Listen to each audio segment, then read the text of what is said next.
Hello there, and welcome to the Sleepy Science Channel. Tonight, we'll be drifting into the great unknown. Space is a vast and endless expanse, full of wonder and mystery. It contains ancient galaxies we can't explain, forces that bend our understanding of reality, and questions that still remain unsolved. Beyond our familiar stars lies a universe filled with hidden matter, unseen energies, and events so powerful they ripple space-time itself.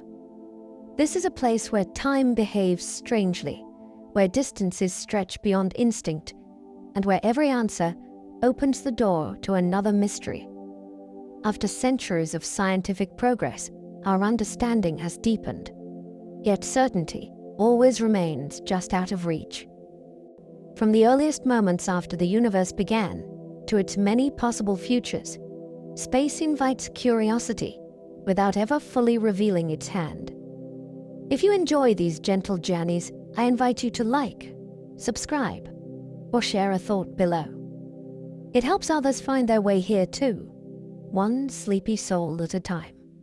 But for now, all you need to do is relax. Let your body soften and allow your breathing to slow. And allow the day to gently fade away as we explore the mysteries of space together. Let's begin. Dark energy is speeding up the universe, and we do not know why. For a long time, expansion seemed like it should slow down under gravity.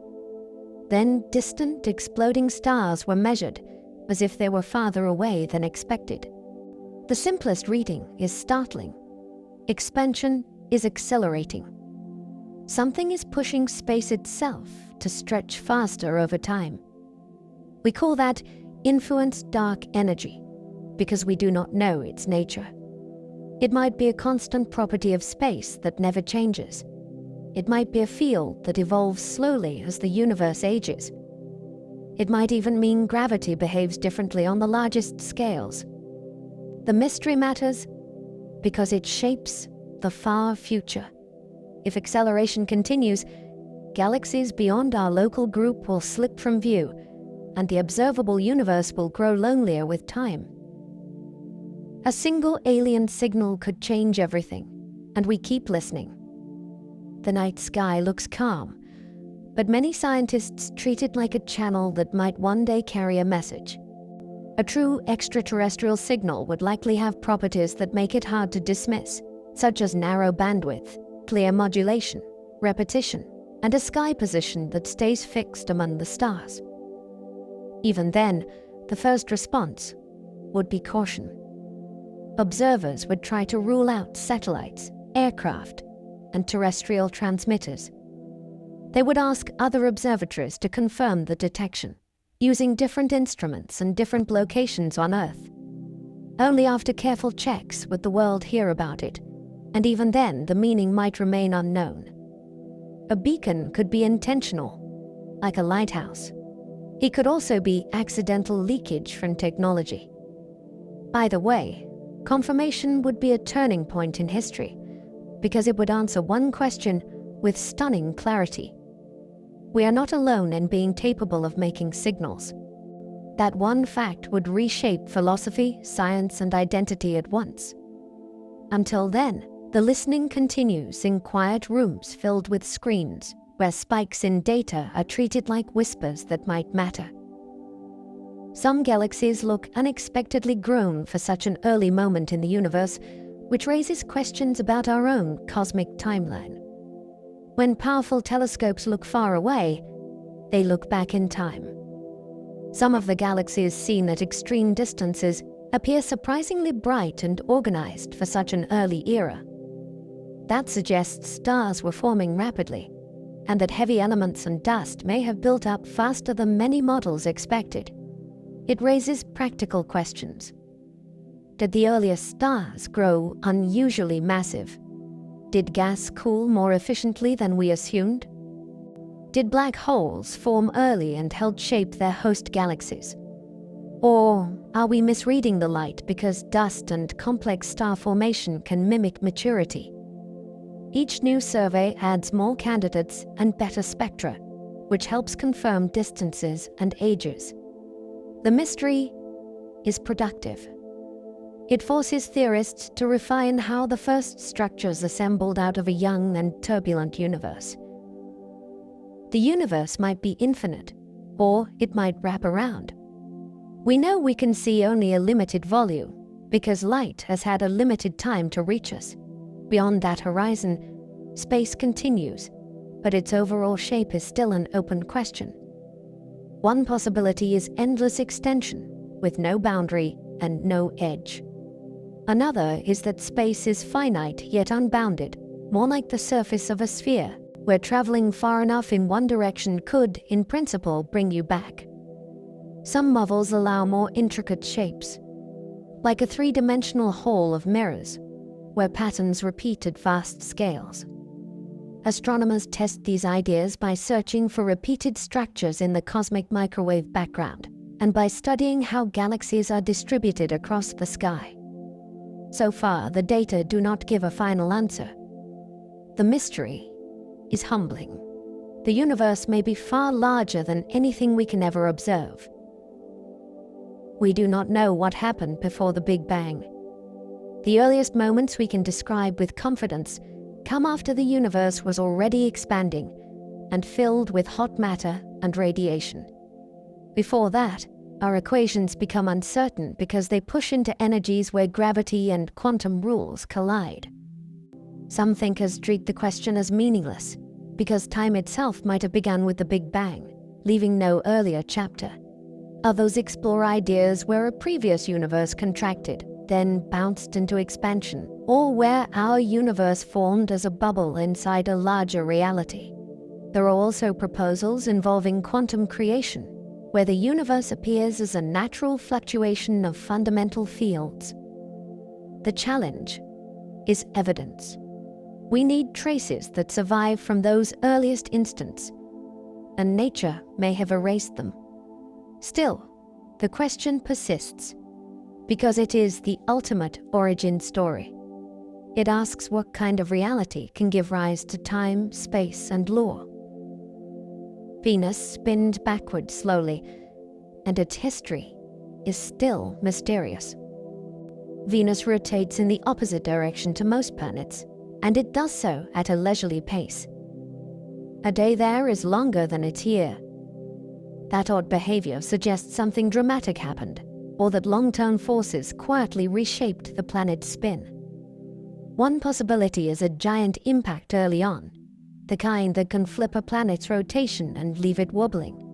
Another is that thick atmosphere and tides raised by the sun gradually torqued the planet into its current state. Venus also has fierce winds that race around the planet much faster than the ground turns, and that atmospheric superrotation may interact with the solid planet in subtle ways. Understanding the spin matters because it connects to Venus's climate story. Rotation influences circulation, cloud patterns, and how heat moves. Venus is Earth's near twin in size, yet its surface is crushingly hot, and its air is heavy with carbon dioxide. The backward spin is one more clue that its path diverged sharply from ours. Mars makes methane sometimes, and its source is still disputed. Methane is intriguing because it does not last very long in a planet's atmosphere. Sunlight and chemical reactions tend to break it apart, so a steady supply is needed to keep it around. On Mars, measurements have hinted at occasional spikes and seasonal patterns, which suggest something is releasing methane now, not only in the distant past. The mystery is what kind of something. Geology can do it. Certain rock-water reactions can generate methane without life, and trapped gas can seep out through fractures. Chemistry in ancient ice could also play a role, releasing methane as conditions change. Biology is the more dramatic possibility, since microbes on Earth can produce methane as a waste product. The problem is, the different instruments and different methods have not always agreed, and that makes the signal hard to pin down. The smartest approach is patient, Map where methane appears, track how it changes with time, and look for companion gases that could reveal the underlying process. Uranus lies on its side, likely from an ancient collision. This planet rolls around the Sun as if it was tipped over, with its rotation axis pointing almost along its orbit. That means each pole can spend long stretches in sunlight, then long stretches in darkness, like seasons taken to an extreme. One strong idea is that something enormous struck Uranus early on, a protoplanet or a chain of large impacts, and the blow knocked it into its sideways posture. Another idea is that repeated gravitational nudges from forming moons and the early disk slowly twisted it over time. Either way, the tilt is not just a party trick. It affects how the planet's atmosphere circulates, how sunlight warms different layers, and how its magnetic field interacts with space. Uranus also has a magnetic field that is oddly offset and tilted, which adds another layer of strangeness. It is a world that looks like a simple blue orb, but it behaves like a cosmic oddity, with a hidden backstory. Neptune's dark storms appear and vanish like bruises on blue skin. Neptune is far from the Sun, yet its winds can roar faster than many storms on Earth. From time to time, giant dark spots form in its atmosphere, and they can be large enough to swallow our planet. These are not holes. They are vortices, weather systems that dredge up deeper layers and change how light is absorbed. What makes them mysterious is their behavior. They can grow, drift, and then fade away, sometimes within a few years, which is a short lifetime for a planet so distant and cold. Bright companion clouds often appear near them, likely methane ice crystals lofted high by rising air at the vortex edges. Telescopes have watched these storms change shape, and newer observations have begun tracking them again after long gaps. Scientists still debate why Neptune is so energetic, and why some storms survive while others dissolve. Each dark spot is like a temporary window into a deep, fast, restless atmosphere. Saturn's hexagon storm persists for years, and it still surprises scientists. At Saturn's north pole, a jet stream forms a shape that seems almost impossible. A six-sided wave pattern, sharp enough to trace a hexagon, with a stormy eye sitting at its center. It was seen by the Voyager spacecraft, then later studied in exquisite detail by Cassini, and it has remained for decades. The hexagon is not a rigid object. It is a standing wave in the atmosphere, a pattern created by winds flowing at different speeds and by the way rotation organizes motion near the pole. In laboratory experiments, rotating fluids can make polygon shapes like this, which is comforting, but Saturn's version is enormous and enduring. The mystery is in the stability. Why does this pattern hold its edges so cleanly, and why does it resist breaking apart into chaos? Cassini also showed seasonal changes in color and brightness, suggesting chemistry and sunlight influence the structure. It is a reminder that even clouds can form geometry, and that planetary weather can become something like architecture. Jupiter's great red spot is shrinking, and its future is unknown. This storm has raged for centuries, and it is so large that it once could have swallowed multiple Earths. It is an anticyclone, a rotating system with high pressure at its center, and it sips within Jupiter's banded atmosphere like a long-lived whirlpool. Over recent decades, measurements have shown it getting smaller, though it can still tower over our planet in scale. The storm also changes color, sometimes a deeper brick red, sometimes a paler salmon, and the reason likely involves chemistry, sunlight, and how material is our all, stirred upward from deeper layers. Jupiter's surrounding jet streams feed and shear the spot, and smaller vortices sometimes collide with it, like eddies joining a larger current. Will it fade away or settle into a smaller but stable form? Scientists model the storm's energy budget, its vertical structure, and how it exchanges heat with its surroundings.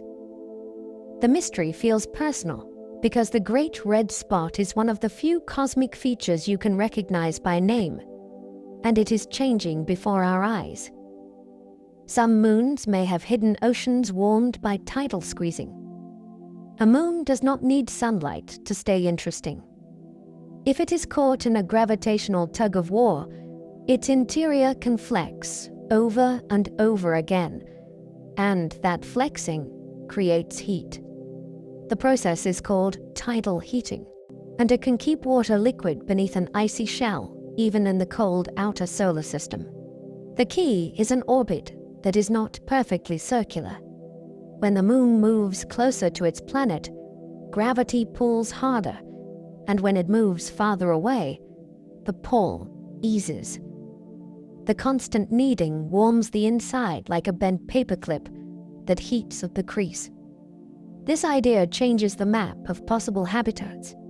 A distant moon can have a long-lived ocean, chemical gradients, and perhaps hydrothermal systems on the seafloor.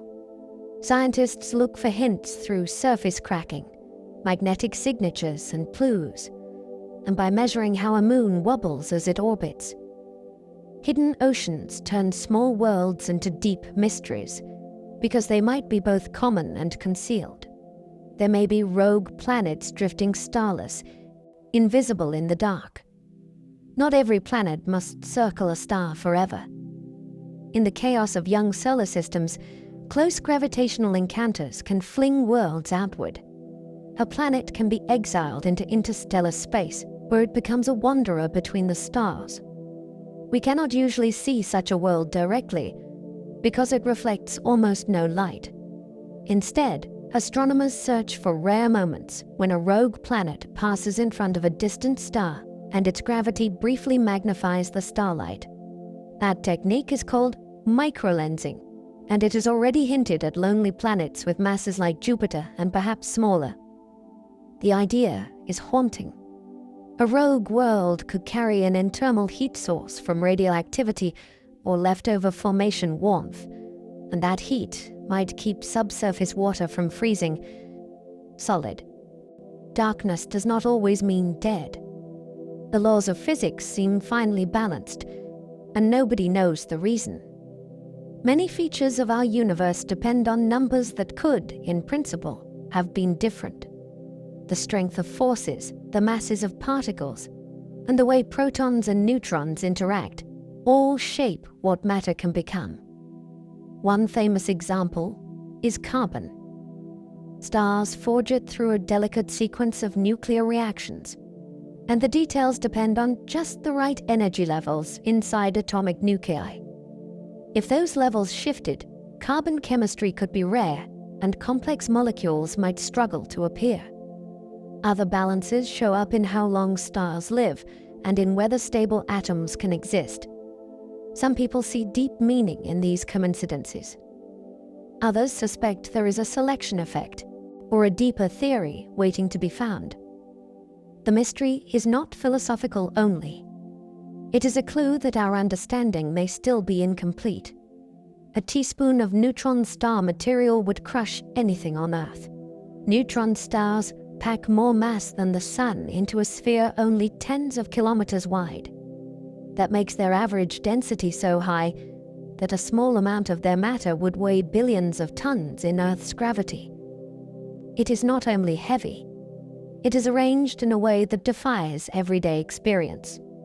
Near the surface, nuclei may form bizarre shapes, sometimes described as nuclear pasta, because the competition between forces can create layers and strands.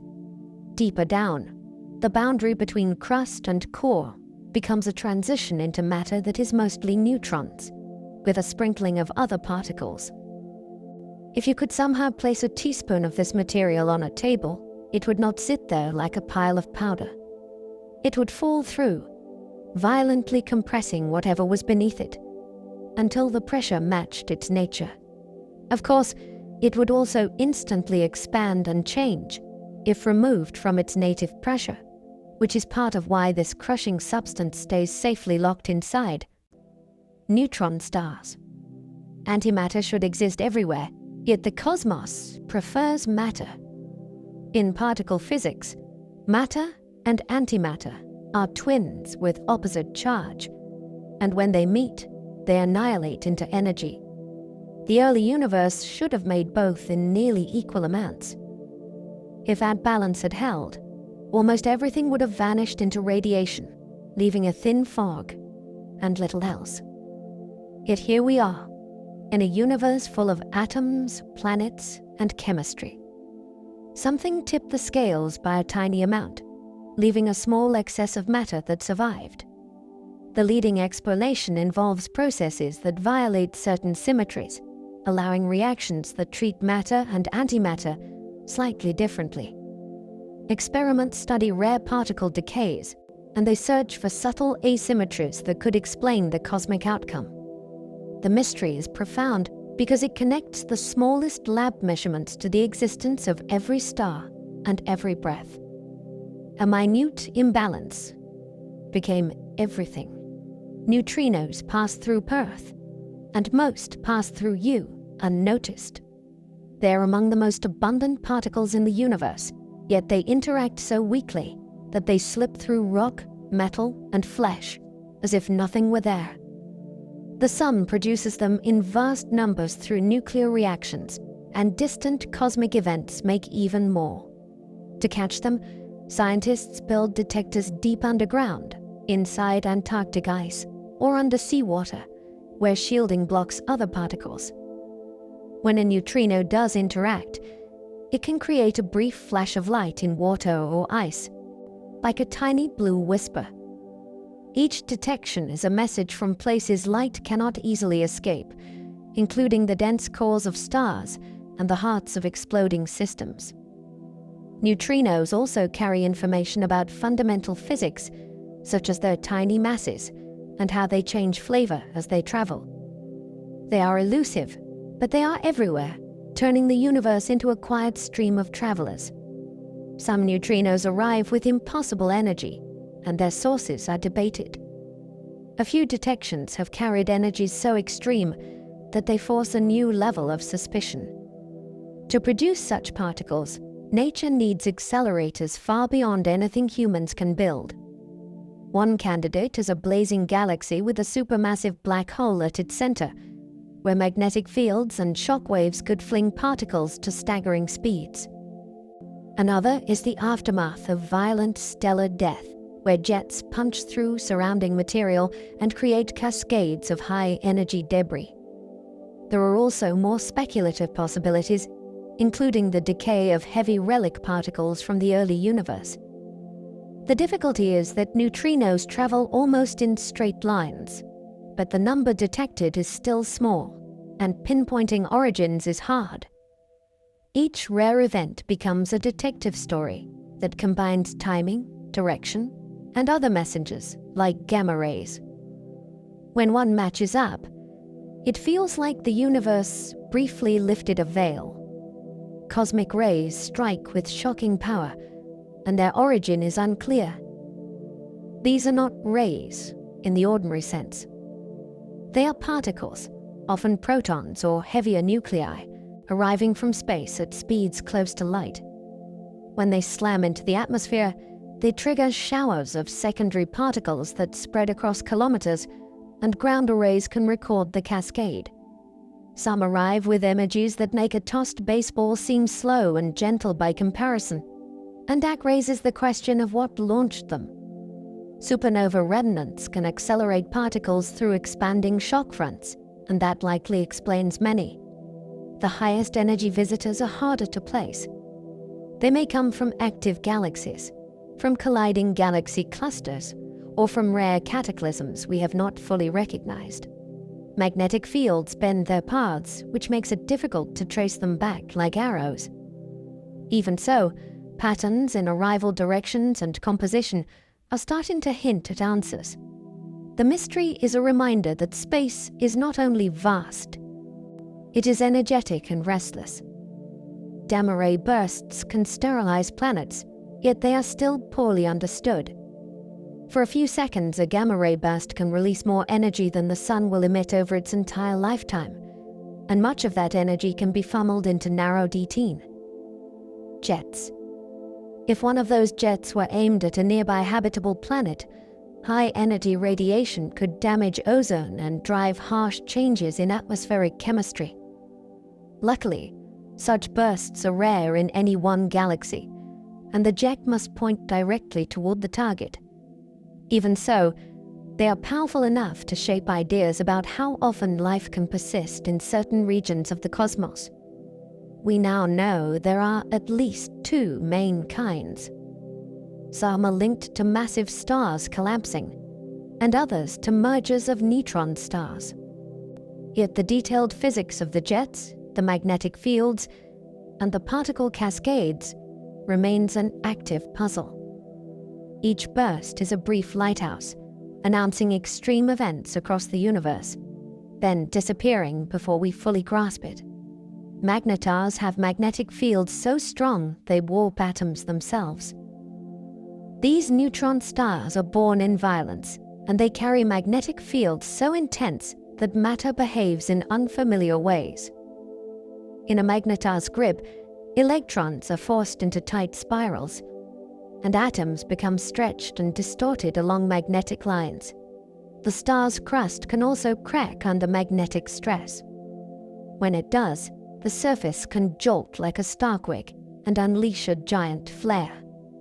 Some of these flares are so bright that if one happened close enough, it could briefly affect Earth's upper atmosphere.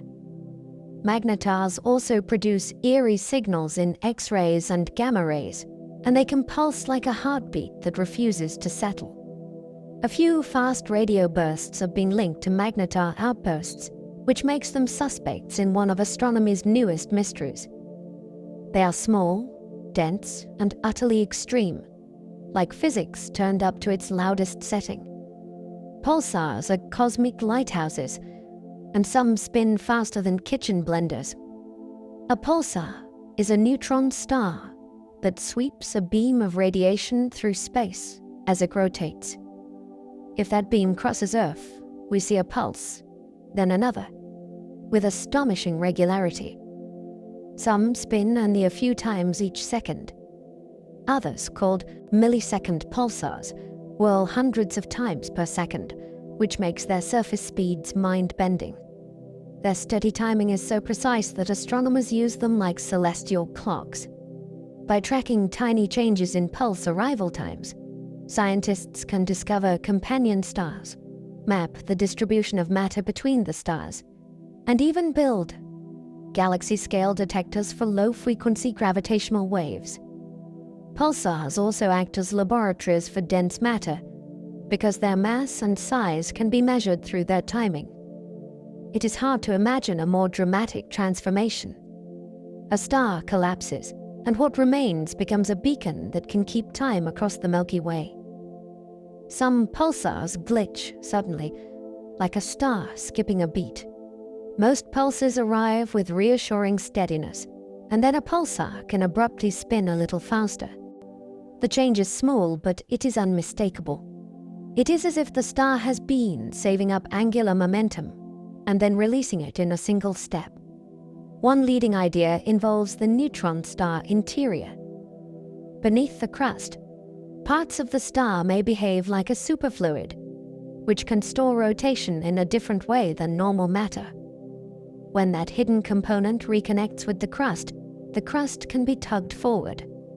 Another possibility involves the crust itself shifting as it cools and stresses build. After a glitch, the pulsar often relaxes slowly, like a clock finding its rhythm again. These events are precious because they offer rare clues about the unseen layers inside neutron stars. We cannot drill into them, so we wait for them to stumble and reveal their secrets. Fast-spinning neutron stars may hide exotic matter in their cores. Neutron stars are already strange, but the deepest regions may be stranger still. The pressure in the core can exceed anything we can reproduce on Earth, and that pressure may force matter into new states. Some models suggest neutrons and protons could dissolve into a sea of quarks. Others allow hyperons, heavier relatives of ordinary particles, to appear. There are even proposals for more exotic phases where matter becomes a kind of dense soup with unusual symmetries. Rotation matters because it changes the star's shape and internal balance.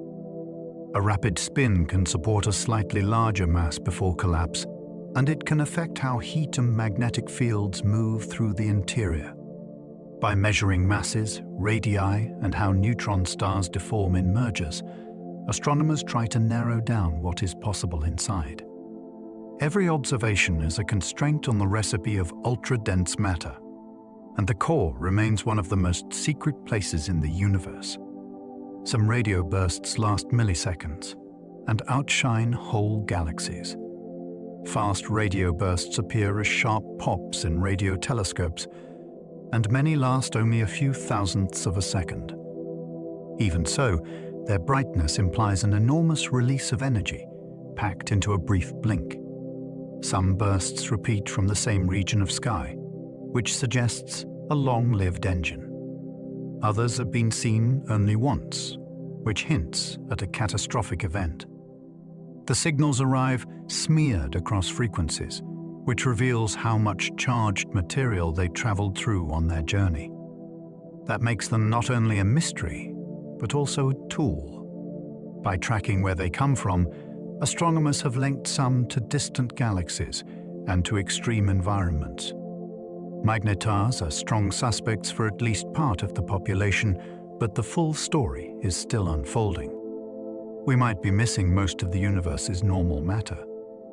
Even after accounting for stars, planets, and glowing gas, ordinary matter seems to come up short when compared with what the early universe predicts.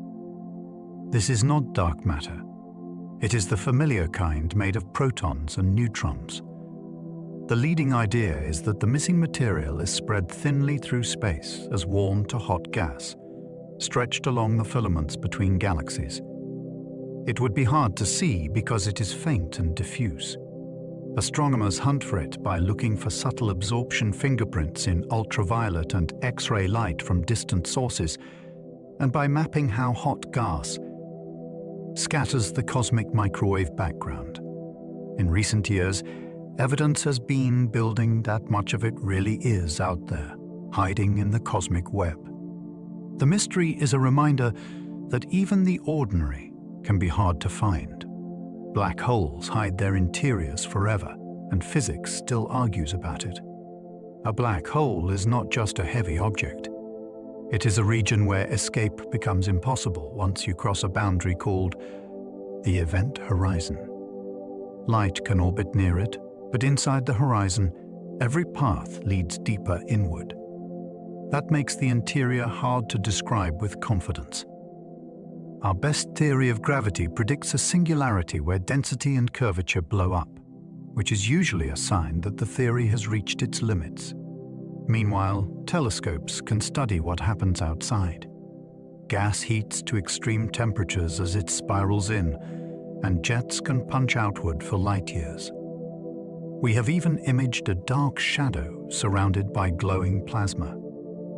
The inside remains hidden, like a sealed room whose door opens only one way.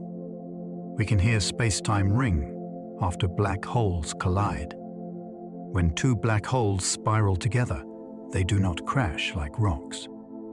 They stir the fabric of space-time and send out gravitational waves. On Earth, detectors like LIGO and Virgo measure those waves as tiny changes in distance, smaller than a proton, across kilometer-long arms. The signal rises in pitch and volume as the orbit tightens. Then comes a final moment of merger, followed by a fading tone called the ringdown. That ringdown is the newborn black hole settling into shape, like a struck bell losing its vibrations. By matching the sound to theory, scientists can estimate masses and spins, and they can test whether gravity behaves as Einstein predicted under extreme conditions. It is astronomy done with listening. The universe has a cold spot, and its cause is uncertain. In the cosmic microwave background, the faint afterglow of the early universe, there is a region that looks a little cooler than its surroundings. The difference is small, but it is large on the sky, which makes it hard to ignore. One possibility is simple chance. Random fluctuations can produce unusual patches now and then. Another idea is that we are looking through an enormous underdense region, a cosmic void that lets light lose a bit of energy as it travels. Some scientists have even explored more exotic explanations that involve unusual structures in the early universe. The cold spot sits at the border between anomaly and discovery. It reminds us that the universe still keeps secrets, even in its oldest light. Dark matter outweighs stars, yet no one has ever seen it. When astronomers measure how fast galaxies spin, the outer stars move as if extra mass is holding them in orbit. The visible matter is not enough. The same hidden pull shows up when galaxies bend background light into arcs, and when clusters crash through each other and their gravity ends up separated from their hot gas. It is as if most mass is present only through its gravity. For decades, laboratories have tried to catch dark matter as it drifts through Earth. So far, detectors have heard mostly silence. That silence is part of the mystery. Whatever it is, it does not shine. It rarely bumps into normal atoms, and it shapes the architecture of the cosmos. Stellar nurseries hide behind dust, and infrared eyes reveal them. The places where stars are born are often wrapped in thick clouds of cold gas and dust. In visible light, those clouds can look like dark holes punched into the Milky Way. Inside, gravity gathers material into dense knots, and those knots heat as they collapse. The earliest phases are hidden from ordinary telescopes, but infrared light can slip through the dust far more easily. With infrared cameras, a once black patch becomes crowded with newborn stars, glowing disks, and jets that carve narrow cavities into the surrounding cloud. Radio telescopes add another layer, tracing molecules that mark temperature, density, and motion. In these regions, you can watch a story unfold. A cloud fragments, multiple stars form at once, and their radiation begins to blow the remaining gas outward. The same dust that blocks our view also becomes part of the next generation, because it helps build planets. Star formation is not a clean event. It is a crowded, messy, and astonishingly creative process. Brown dwarfs are failed stars, and their boundary is still fuzzy. Brown dwarfs form like stars by collapse of a gas cloud, but they never become hot enough in their cores to sustain normal hydrogen fusion for long. They sit in the middle ground between planets and stars, and that middle is not a sharp line. Some brown dwarfs can briefly fuse deuterium, a heavier form of hydrogen, early in their lives. That provides a kind of faint ignition that quickly fades as the fuel runs out. Because they are cool and dim, many were missed until infrared surveys began to uncover them. Their atmospheres can host clouds made of exotic minerals, and their weather may include storms unlike anything on Earth. Some even have auroras, hinting at strong magnetic activity. The mystery is partly a naming problem. At what point does a massive planet become a brown dwarf? And when does a brown dwarf deserve to be called a star? Nature does not always respect our categories. Some stars dim oddly, and the simplest explanation is not settled. Most stars vary in brightness for familiar reasons. Star spots rotate in and out of view, planets transit like tiny eclipses, and dusty disks can cause smooth fading. Yet a few stars show dips that are irregular, deep, and difficult to predict. In some cases, the dimming events do not repeat on neat schedules, which makes them hard to tie to a single orbiting planet. Astronomers respond like detectives. They check whether the star itself is unstable, whether surrounding dust grains could clump and scatter light in unusual ways, and whether swarms of comets could create shifting veils as they pass. Spectra can reveal whether the star's light is being filtered, which can point toward dust rather than something solid. Public imagination sometimes leaps to extravagant ideas, and scientists take those ideas seriously enough to test them, then follow the evidence where it leads. The excitement is real. A star that refuses to behave is an invitation to learn something new about stellar systems and about our own assumptions. The cosmic microwave background is baby light, still filling all space. This glow began when the universe cooled enough for electrons to settle onto nuclei, letting light finally travel freely instead of bouncing endlessly off Team Bell. Charged particles. That moment happened long before stars existed, so the light carries a record of a cosmos that was still simple, hot, and smooth. Today, it arrives from every direction as microwaves, chilled to just a few degrees above absolute zero by billions of years of expansion. It is so uniform that early observers were stunned, and yet it is not perfectly even. Spacecraft have mapped tiny temperature differences across the sky, and those faint variations act like a fossil photograph.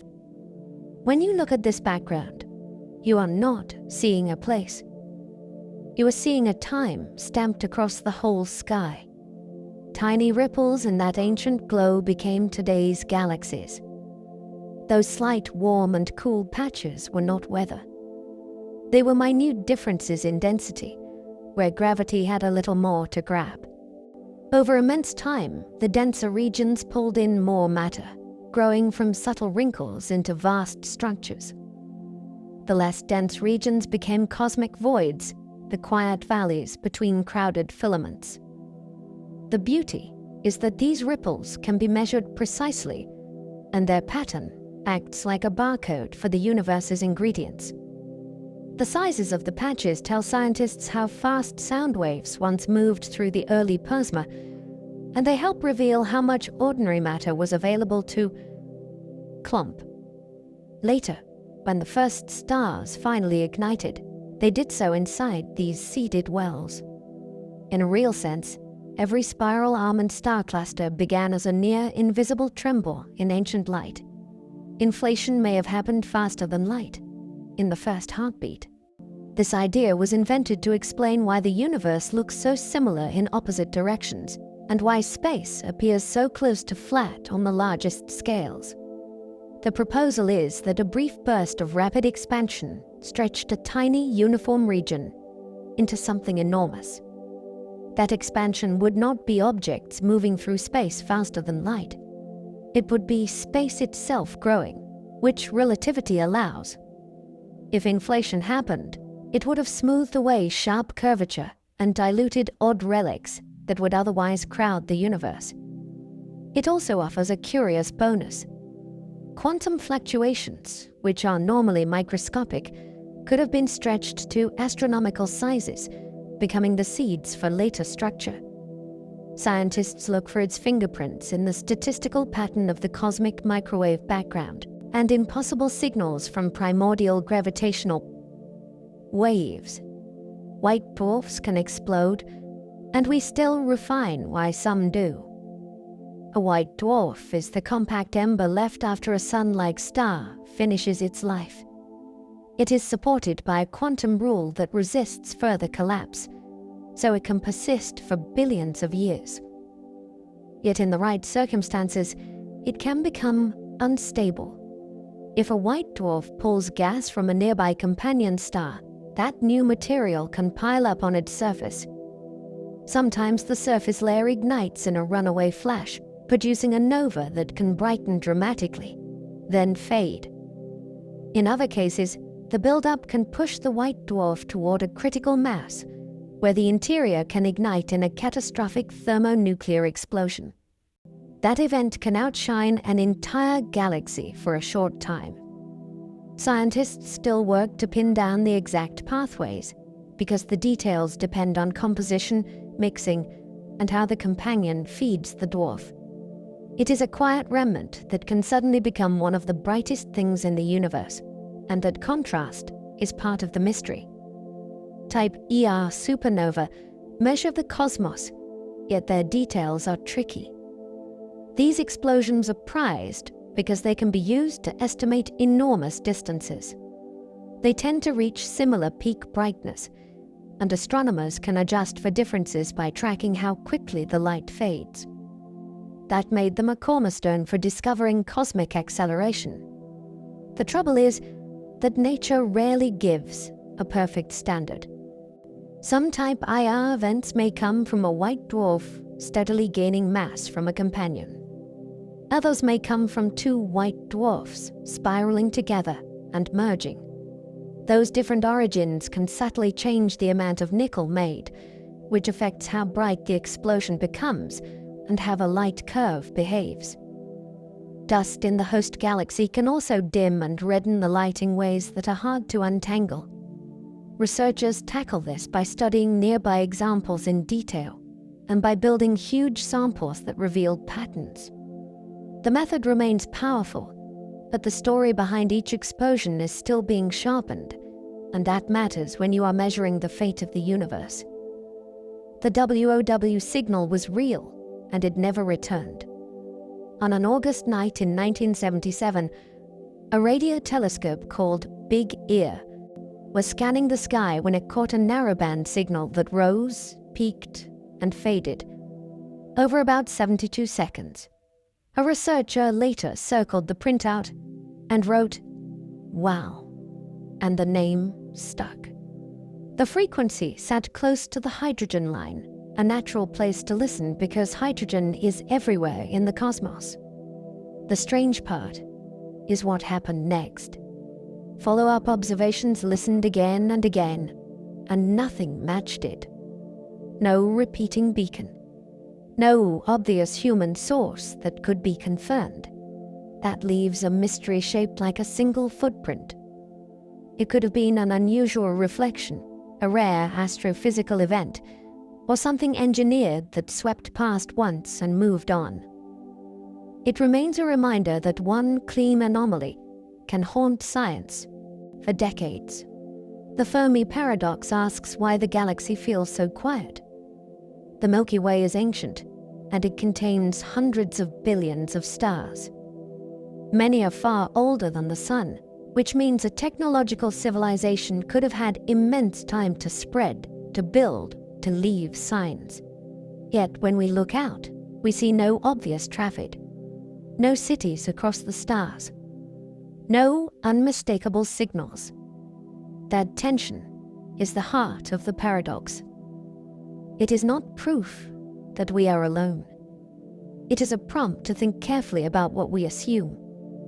Maybe life is rare, or intelligence is fragile.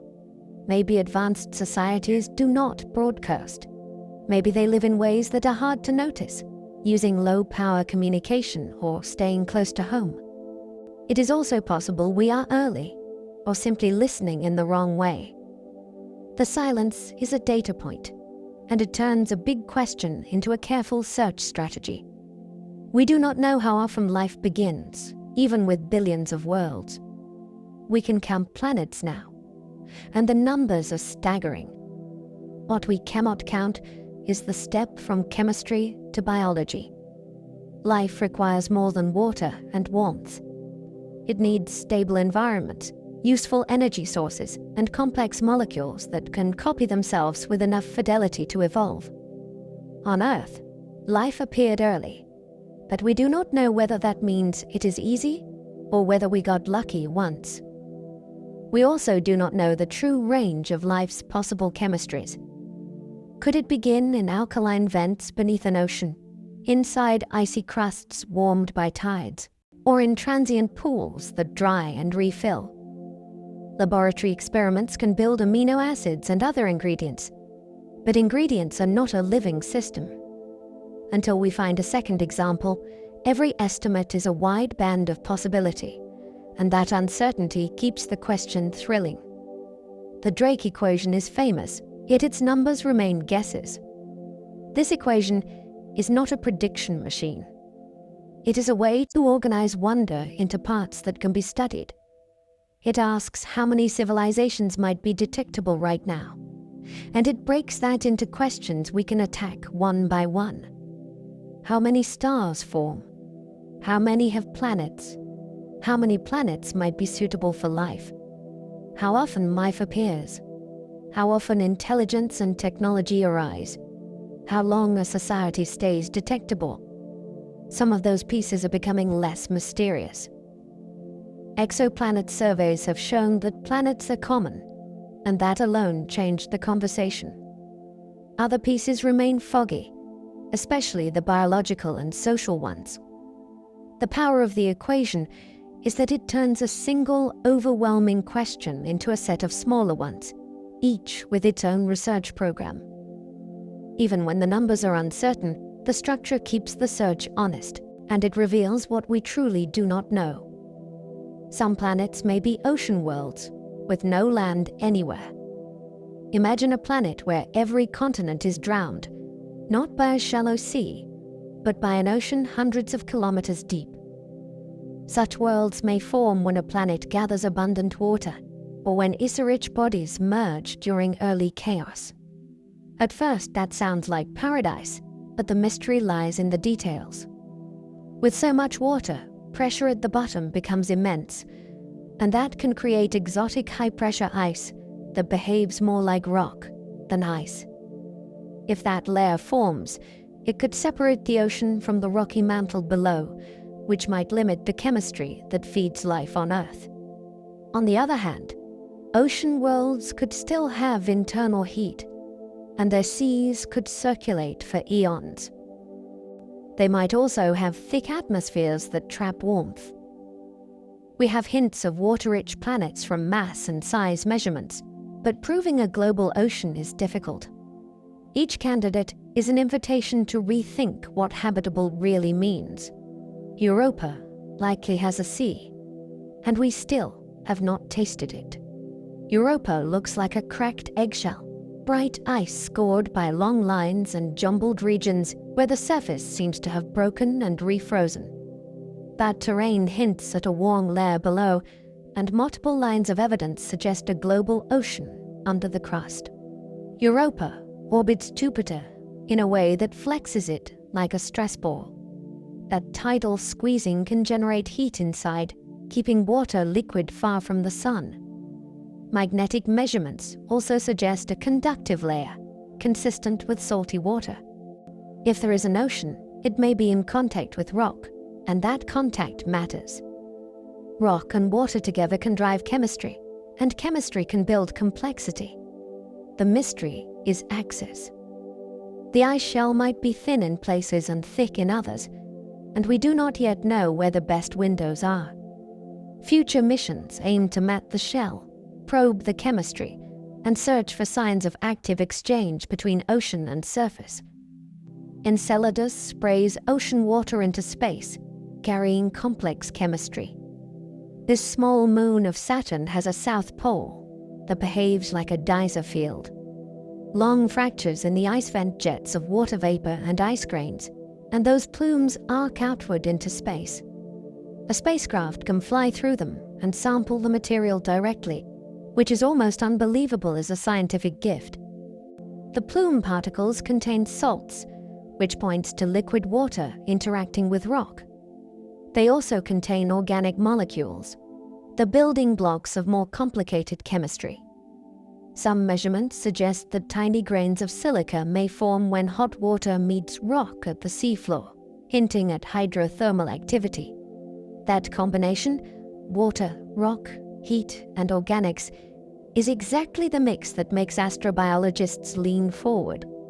The mystery is what the ocean is like, and whether it has stable energy gradients that could support life.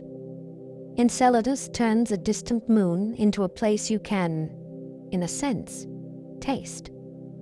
Titan has rivers and lakes, but they are made of methane.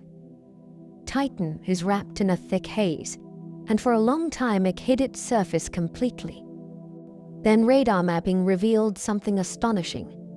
Channels carved like riverbeds, shorelines with bays and inlets, and dark, smooth lakes gathered near the poles. The temperatures are so low that water ice behaves like rock, while methane and ethane can flow as liquids. Titan, in other words, has a weather system that echoes Earth's, but with different chemistry. Methane evaporates, forms clouds, and falls as rain. It pools, it erodes, it reshapes landscapes. A probe once drifted down through the orange sky and landed on a surface scattered with rounded pebbles, as if shaped by flowing liquid. Titan's mystery is not only its strange hydrology, it is the chemistry happening in that thick atmosphere, where sunlight and particles from Saturn's magnetosphere can build complex organics. Titan may be a living laboratory for how prebiotic chemistry behaves on a world unlike our own. Io is the most volcanic world, driven by relentless gravity games. Io orbits Jupiter in a tight dance, and other moons tug on it just enough to keep its orbit slightly stretched. That tiny stretch is everything. It means Io is constantly flexed by Jupiter's gravity, and the repeated squeezing heats its interior until rock melts. The result is a world of volcanoes so active that its surface can change within months.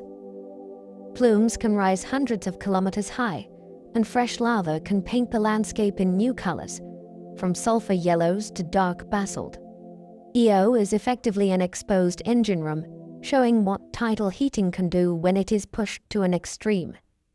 The moon's volcanoes also feed a torus of material around Jupiter, adding charged particles to the giant planet's magnetic environment. Watching Io is like watching geology on fast forward.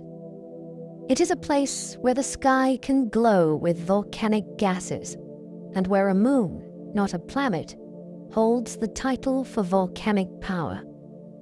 Mercury has water ice at the poles, despite blazing days.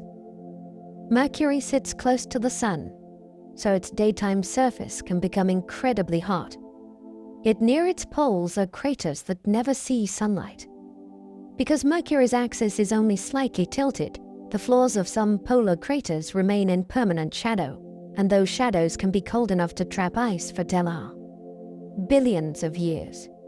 Radar observations first hinted at bright deposits in these regions, and later spacecraft measurements supported the idea that water ice is present, often calm, buried under a thin blanket of darker material. That cover may be dust and organics delivered by impacts, acting like insulation that slows sublimation.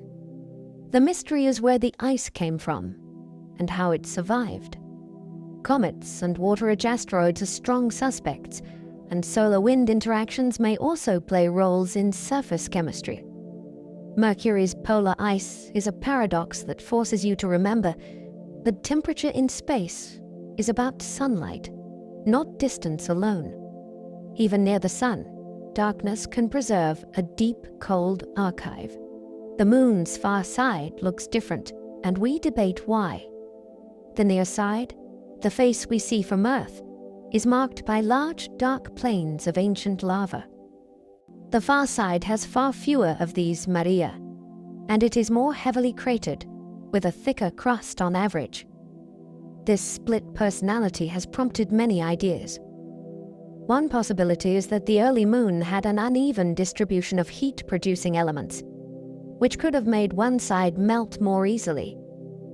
Another is that Earth's warmth in the moon's early days influenced how the near side cooled, changing crust formation. Giant impacts also mattered, since the near side includes huge basins that were later flooded by lava, and the far side has a different impact history. Gravity mapping has revealed mass concentrations beneath some basins, and those structures hint at deep internal differences that shaped later volcanism. The far side is not merely hidden. It is a different chapter of lunar history, and understanding it helps explain how rocky worlds cool, crack, and evolve. Some asteroids are piles of rubble, barely held together. Not every asteroid is a single solid boulder. Many are loose collections of rocks and dust, clumped together by weak gravity after past collisions shattered larger bodies. These rubble piles can spin, wobble, and shift internally. Some are so fragile that a close pass by a planet can reshape them, pulling material into a new configuration. Space missions have shown surfaces covered with boulders, fine regolith, and unexpected slopes that would behave differently under Earth gravity. This matters for more than curiosity. If we ever need to deflect an asteroid, a rubble pile might respond in surprising ways. Push too hard and you might scatter it, or you might only rearrange the pieces. Rubble piles also preserve history. Their fragments are samples of older bodies, mixed together like a cosmic rockslide. When a spacecraft touches down and stirs up dust, it is interacting with an object that is more like a floating gravel heap than a mountain. The mystery is how these bodies stay together and how they change over time under sunlight, rotation, and repeated impacts. Comets may have delivered water, but the story is complicated. Comets are icy visitors from the outer solar system, and they can carry water, carbon compounds, and other ingredients that matter for habitability. Early Earth was battered by impacts, so it is tempting to picture comets as cosmic couriers, dropping oceans and chemistry onto a young planet. The complication is that there are multiple sources of water, and not all comet water matches Earth's water perfectly when scientists compare isotopes. Some comets have ratios that are too different, which suggests they cannot be the only source. Water-rich asteroids from the outer part of the asteroid belt are also contenders, and their isotopic signatures can be closer. The likely answer is a blend of deliveries from different populations over time, plus water that was already present in Earth's building blocks. Comets still matter, because they bring a cold, preserved record of the early solar system. When they warm near the sun and grow tails, they are not only beautiful, they are ancient messengers, shedding clues about how worlds got their ingredients. The Oort cloud is predicted, yet no one has observed it directly. Far beyond the planet, there may be a vast halo of icy bodies surrounding the sun, so distant that even our best telescopes cannot pick out individual members. Its existence is inferred from the paths of long-period comets that arrive from every direction, as if launched from a spherical reservoir. The idea is that early in solar system history, the giant planets scattered countless icy leftovers outward. Passing stars and the slow pull of the Milky Way then nudged those objects into a distant swarm. Occasionally, one is disturbed again and falls inward, becoming a comet with a first and often final visit to the inner system. If the cloud is real, it is a fossil archive of solar system formation, preserved in deep cold and darkness. The mystery is simple and delicious. We believe it is there, yet we have never seen it. Interstellar objects pass through our system, and we barely notice. For most of history, we assumed every small body near the sun belonged to our own family. Then we caught visitors that move too fast and on trajectories that do not fit a bound orbit. That means they are not returning. They are passing through, like messages that never intended to stop. The strange part is not that they exist. Space between stars is enormous, and other systems must shed debris during their formation. The strange part is how easily they can slip by unseen. They are small, dark, and fast, and our surveys cover only slices of the sky at any moment. Even when we detect one, we usually do so late, after it has already rounded the sun and is leaving. Each interstellar object is a sample of another star's building materials, carried to us without a spacecraft. We are learning to watch better, because every new visitor could rewrite our assumptions about how planetary systems grow. One interstellar visitor looked like a cigar, and arguments still echo. When that first confirmed interstellar object was discovered, it immediately broke expectations. Its brightness changed dramatically as it tumbled, which suggested an unusually elongated shape, or perhaps a flattened one seen at changing angles. It also seemed to accelerate slightly as it left the sun, more than gravity alone would predict. That set off a storm of hypotheses. Some researchers suggested outgassing, like a comet producing a small thrust, but without the obvious dusty tail we associate with comets. Others proposed exotic compositions, such as hydrogen or nitrogen ice, that could sublimate invisibly. A few voices floated the possibility of artificial origin, which drew headlines and heated debate. What matters most is that the object exposed how little we know about debris from other stars. With a sample size of 1, every explanation feels precarious. The arguments will calm only when more interstellar visitors are found and compared, and that hunt has already begun. Some meteors come from far away, and their paths tell stories. Most meteors are crumbs from comets or asteroids that have long orbited the sun. Yet a tiny fraction may arrive with speeds and directions that hint at a more distant origin. When a meteor streaks through the atmosphere, networks of cameras can triangulate its trajectory, reconstruct its pre-entry orbit, and estimate its incoming speed. That is where the detective work lives. If the computed orbit is not bound to the sun, the meteor could be an interstellar grain, a speck that wandered for ages before meeting Earth. The challenge is that measurements must be extremely precise. Atmospheric drag, fragmentation, and timing errors can blur the reconstruction. Even so, the idea is thrilling. A grain smaller than a pebble can carry the chemical fingerprint of another stellar nursery. If confirmed, such meteors would be the most accessible extraterrestrial material imaginable, arriving for free and burning across our sky like a brief signature.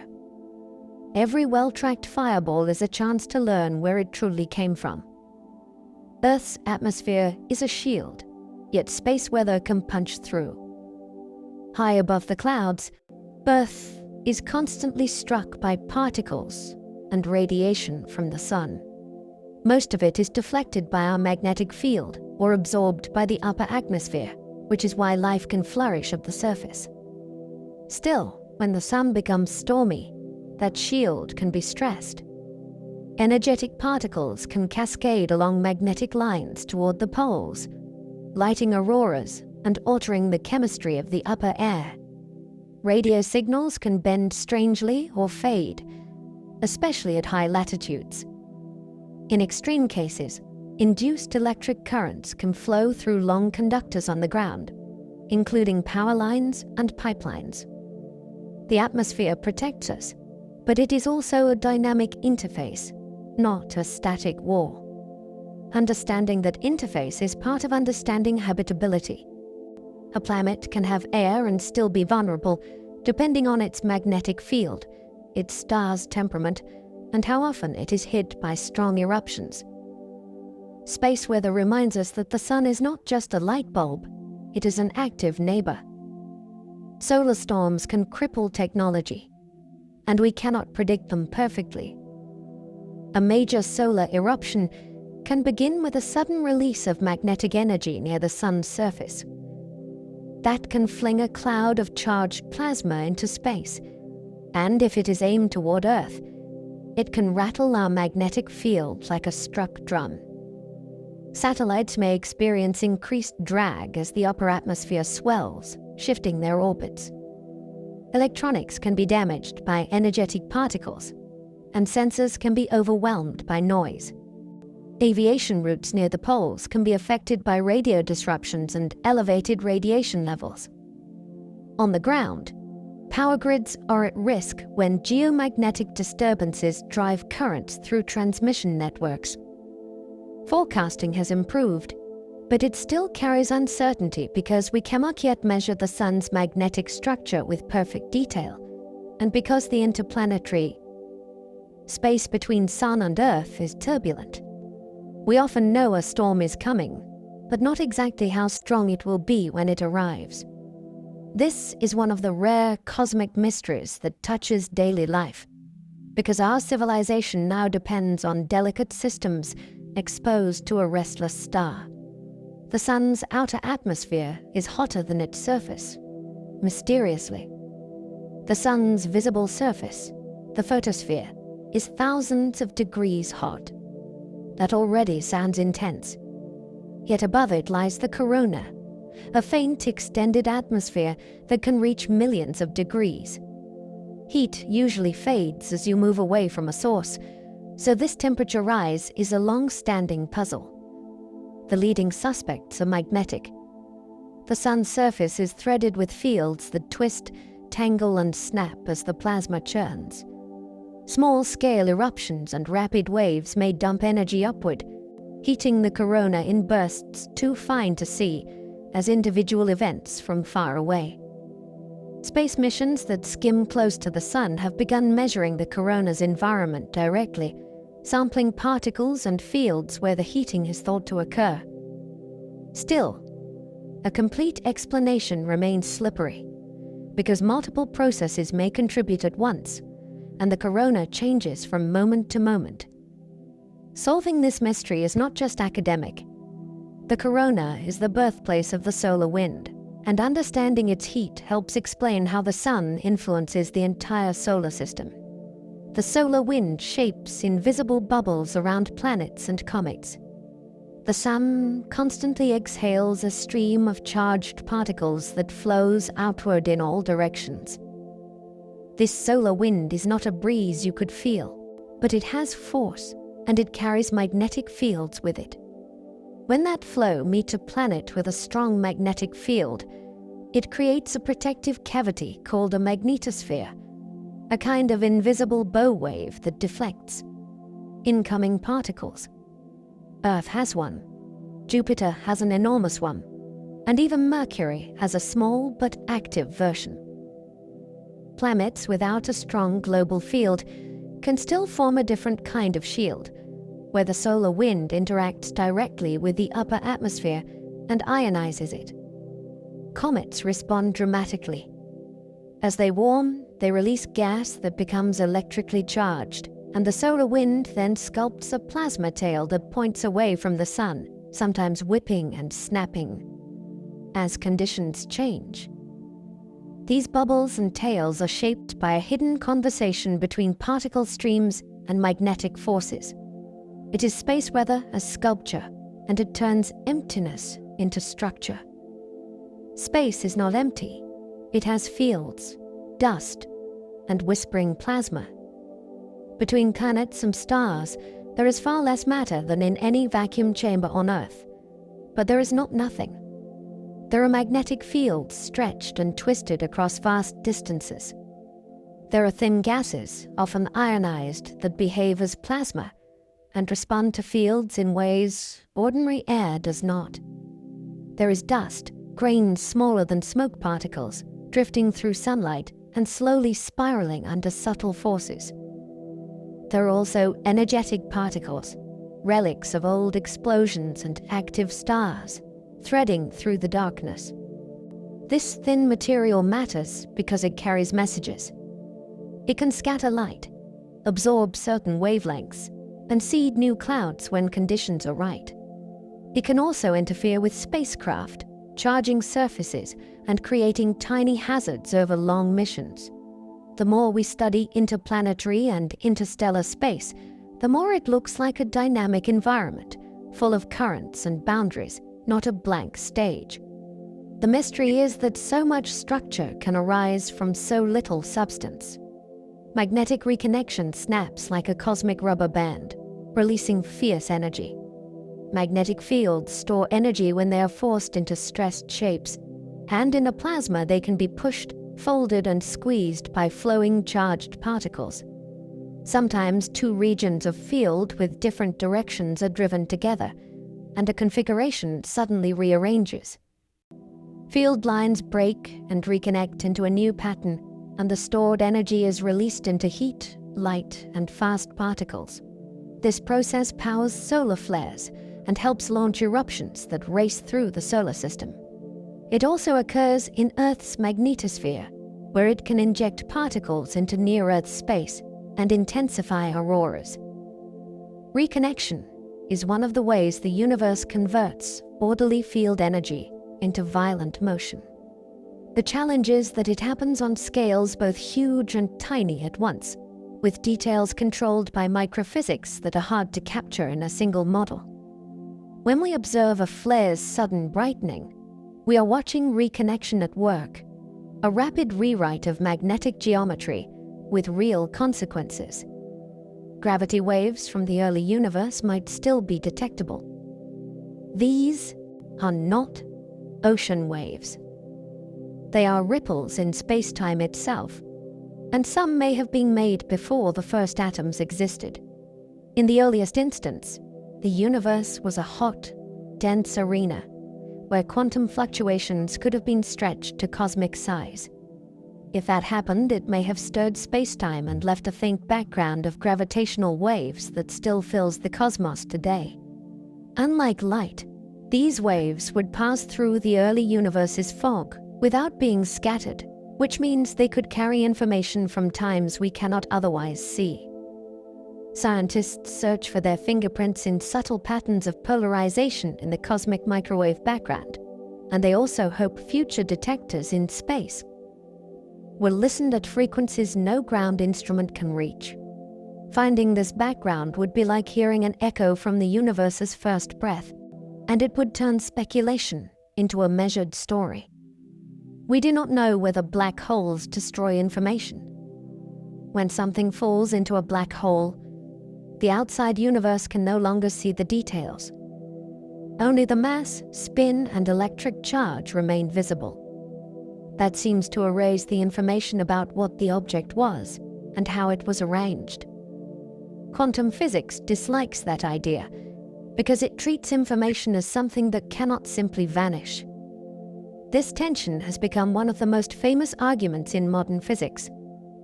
If black holes truly erase information, then quantum rules may need rewriting. If they do not, then the information must be hidden in some subtle way, perhaps encoded on the horizon or released extremely slowly as the black hole changes. The debate is not only philosophical. It shapes how we think about space, time, and the meaning of a boundary you cannot cross and report back from. Black holes force us to ask whether the universe keeps perfect records, even in its darkest places. Hawking radiation is predicted, yet it has never been measured directly. The prediction is almost poetic. Quantum physics suggests that empty space is not truly empty, because particle pairs can flicker into existence briefly. Near a black hole, one member of a pair could fall inward while the other escapes. To an outside observer, it would look as if the black hole is emitting radiation, slowly losing energy in the process. The effect is expected to be incredibly faint for astrophysical black holes, far weaker than the glow of surrounding gas and far colder than the microwave background that fills the universe. That makes direct detection extremely difficult. Still, the idea is central because it links gravity, quantum theory, and thermodynamics in a single statement. Scientists explore analog experiments where horizons are mimicked in fluids or light guides, hoping to learn how such emission behaves. Measuring the real thing would be a landmark because it would confirm that black holes are not perfectly black and that quantum effects can leak out of gravity's strongest, quote, traps.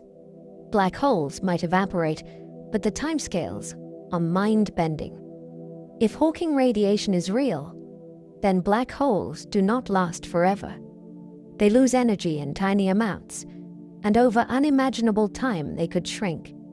The strange twist is that the smaller a black hole becomes, the faster it is expected to radiate, which means evaporation would start slow and end in a rapid sheen. Finale. For stellar mass black holes, the lifetime would be far longer than the current age of the universe. Even for smaller black holes, if any exist, the lifetimes can still be enormous. This stretches intuition. We are used to endings that unfold within years, lifetimes, or at most geological eras. Black hole evaporation lives on a timescale that makes galaxies feel temporary. It also raises sharper questions. If a black hole disappears completely, what happens to whatever fell in? Does the information return, or is it lost with the last burst of radiation? The idea turns black holes into clocks, but clocks set to cosmic patience. Some black holes grow too fast, too early, for easy explanations. When we look deep into space, we see quasars that already hosted enormous black holes when the universe was very young. That is a surprise, because growth takes time. A black hole can feed on gas. That feeding is limited by how radiation pushes back on incoming matter. It can also merge with other black holes, but mergers require galaxies to find each other and settle. So, how did some become so massive, so quickly? One possibility is that the first seeds were not small. Perhaps some regions collapsed directly into large black holes before normal stars formed. Another possibility is that feeding happened in bursts, with flows dense enough to overcome typical limits, at least for short periods. There is also the messy role of early galaxies, where gas was abundant and chaotic. Each new observation tightens the puzzle, because it pins down masses and distances more precisely. These early giants are not just curiosities. They are signposts that our story of cosmic beginnings may need a faster chapter. A galaxy's central black hole can shape star formation far away. It is tempting to picture a black hole as a cosmic vacuum cleaner, but its real power is in how it feeds. When gas falls toward the center, it heats, glows, and can launch energy outward through winds, radiation, and jets. That outflow can push on gas across the galaxy, and even beyond it, changing the supply of raw material for new stars. In some cases, the energy may clear gas away, shutting down star formation and leaving an aging galaxy behind. In other cases, shock waves can compress clouds and spark bursts of star birth, like a match striking dry tinder. This is called feedback, and it is one of the reasons galaxies have the sizes and shapes we see. The mystery is in the details. Feedback can be gentle or violent, steady or episodic, and it depends on how gas flows through a complex galactic ecosystem. A black hole can be tiny compared to its galaxy, yet it can still influence the fate of billions of stars. Quasars shine across the cosmos, powered by feeding black holes. A quasar can outshine its entire host galaxy, and it does so from a region smaller than our solar system. The engine is a supermassive black hole surrounded by an accretion disk, where gas spirals inward and heats to extreme temperatures. As the gas loses energy and angular momentum, it releases light across the spectrum, from radio to X-rays. Some quasars also drive jets that shoot outward at near light speed, and those jets can inflate giant lobes far outside the galaxy. Quasars are valuable because they act like backlights. Their bright beams reveal the otherwise invisible gas between galaxies through absorption lines, letting astronomers map matter along the line of sight. They also mark eras when galaxies were growing rapidly.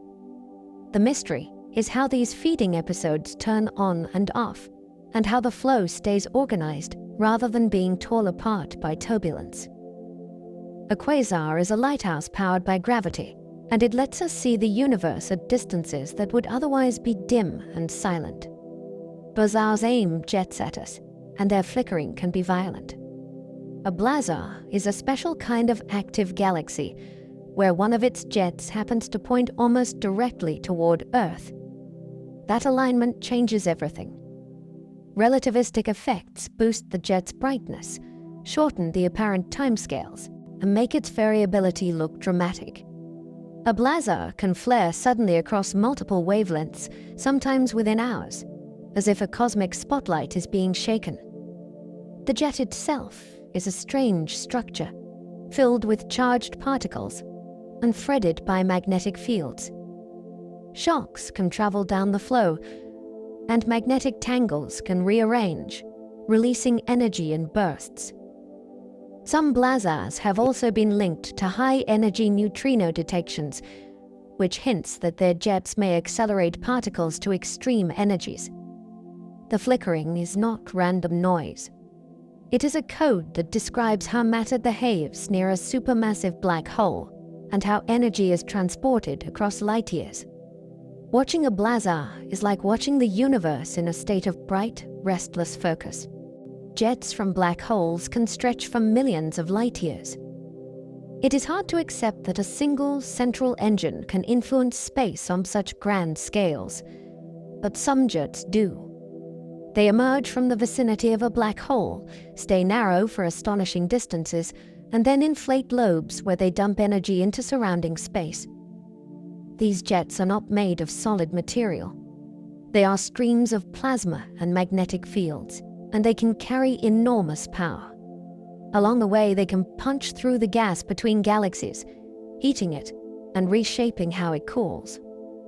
That matters because cooling gas is what can later fall into galaxies and form new stars. Jets can also create bright hotspots where they slam into their environment, producing radio emission that can be mapped across immense volumes. The mystery is how jets remain stable. Over millions of light years, the flow should be challenged by turbulence and instabilities, yet many jets keep their structure like arrows that refuse to scatter. They are among the largest coherent objects in the universe, drawn not with ink, but with magnetism and motion. The event horizon is a boundary, and it tests reality itself. The event horizon is not a physical surface you could touch. It is a mathematical line in space-time, defined by escape. Outside it, light can still climb away. Inside it, every possible path leads inward. That makes the horizon a one-way border for information, at least from the perspective of the outside universe. It is also where many deep ideas collide. Gravity is extreme there, but it is not necessarily the strongest part, because the horizon can be crossed without special drama for a falling observer in many scenarios. The drama is for us watching from afar, since signals appear to slow and fade. The horizon forces questions about what is real. Is it a mere coordinate effect, or does it carry physical properties like temperature and entropy? The image of a black hole shadow gives us a view of the region around the horizon, but the true boundary remains invisible. It is a line defined by causality itself, and that is why it feels like a test of the universe's rules. Wormholes are allowed by equations, but no evidence has appeared. General relativity permits shortcuts through spacetime, tunnels that could connect distant regions like two doors opening onto the same hallway. On paper, they are called wormholes, and they appear in certain mathematical solutions. The trouble is keeping one open. Gravity wants to pinch the throat closed, and most models require exotic energy that behaves unlike normal matter. Even if such material exists, a wormhole could be unstable, collapsing the moment anything tries to pass through. Astronomers still look for indirect signs, like unusual gravitational lensing that does not match ordinary black holes, or strange timing effects in light from distant sources. So far, nothing has passed the tests. Wormholes sit in that fascinating space between imagination and physics. They are not fantasy, because the math allows them. They remain unconfirmed, because nature has not shown one. Time travel solutions exist on paper, yet nature may forbid them. Relativity already gives a kind of time travel, because clocks tick at different rates when they move fast or sit deep in gravity. That is real, and it has been measured. The more dramatic idea is traveling into your own past. Certain space-time geometries, like rapidly rotating systems or carefully arranged cosmic strings, can produce paths that loop back in time on paper. The problem is that these setups are extreme, and they may not be physically achievable. Even more important, they invite paradox. If the past can be changed, then cause and effect become tangled. Many physicists suspect the universe has a built-in protection, sometimes called chronology protection, that prevents closed time loops from forming. Quantum effects might destabilize any would-be time machine, or the required energy conditions might never arise in nature. It is a wonderful mystery, because it is a question about consistency. Does the universe allow contradictions, or does it quietly refuse to let them start? Quantum theory and gravity disagree, and the universe keeps the peace. Quantum physics rules the small, and it describes particles as probabilities and fields as fluctuations. Gravity rules the large, and it describes space-time as a smooth geometry shaped by mass and energy. Each theory works brilliantly in its own territory. The conflict appears when both should matter at once, like the center of a black hole or the earliest instance of the universe. There, quantum uncertainty and intense gravity collide, and our equations stop agreeing with each other. We do not yet have a complete theory of quantum gravity, a framework that merges the two without contradiction. Many approaches exist, including string theory, loop quantum gravity, and others, but none has delivered decisive experimental proof. That leaves a strange piece in practice. The universe behaves consistently, and yet our descriptions come in two languages that do not fully translate. The mystery is not whether reality works. It clearly does.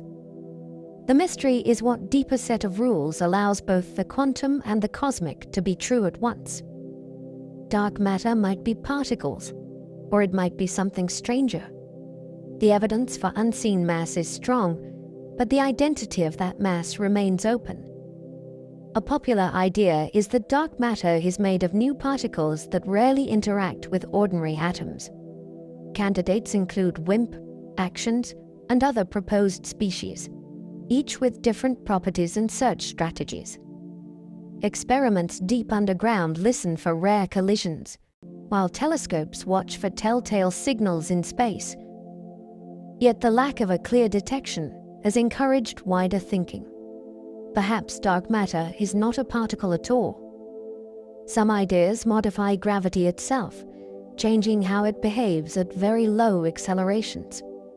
Other ideas imagine hidden sectors, entire families of particles that interact with us mainly through gravity. There are even proposals where dark matter forms compact objects, like primordial black holes, though constraints are tight. The mystery is exciting, because the answer will reshape physics. Dark matter is not a small detail. It is the scaffolding of galaxies, and we still do not know what it is made of. Some theories suggest dark matter is made of tiny hidden clumps. If dark matter is made of particles, it might not be smoothly spread out. Gravity would make it gather into halos, and within those halos, it could form smaller substructures, like invisible satellite clumps. These clumps would not shine, but they could reveal themselves through gravity. One clue would be slight distortions in gravitational lensing, where a background galaxy's light is bent in a way that hints at extra small masses along the path. Another clue could come from the motions of stars in dwarf galaxies, which may feel the pull of substructure. Even stellar streams in our own galaxy, long ribbons of stars torn from clusters, can show gaps and wiggles if an invisible clump passed through. The idea matters because it could tell us what kind of particle dark matter is. Warm dark matter would erase small clumps, while cold dark matter would allow them. In that way, the smallest structures may carry the biggest answers. Dark energy could be a field or a flaw in gravity. The accelerating expansion of the universe is often described as dark energy, but that name is a placeholder, not a solution. One possibility is that empty space has an energy density that stays constant as the universe expands, sometimes linked to the cosmological constant. Another possibility is a dynamic field that changes slowly over time, which could make acceleration vary across cosmic history. There is also a more radical option. Perhaps gravity itself behaves differently on the largest scales, so the equations that work in the solar system are not the whole story for the universe. Each explanation has different fingerprints. A constant energy changes expansion in one way. A field can leave subtle patterns in how structures grow. Modified gravity can change how galaxies cluster and how light bends.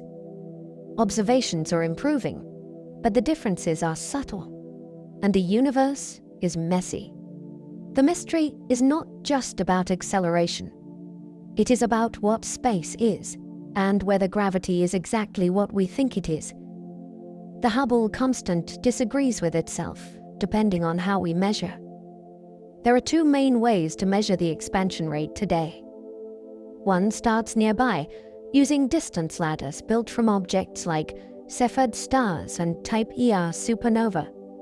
It measures the universe as it is now, step by step. The other starts far away, using the cosmic microwave background to infer the expansion rate from the early universe and a cosmological model, then evolving that model forward. These methods should match. They do not, at least not perfectly, and the gap has persisted as measurements have improved. That tension could mean hidden systematic errors, like subtle calibration issues or unrecognized biases. It could also mean new physics, such as additional particles in the early universe or changes in how energy behaved long ago. Researchers are bringing in independent checks, including gravitational lens time delays and standard sirens from gravitational waves. The mystery is compelling because it sits at the intersection of precision and surprise. Either our measurements are missing something, or the universe is.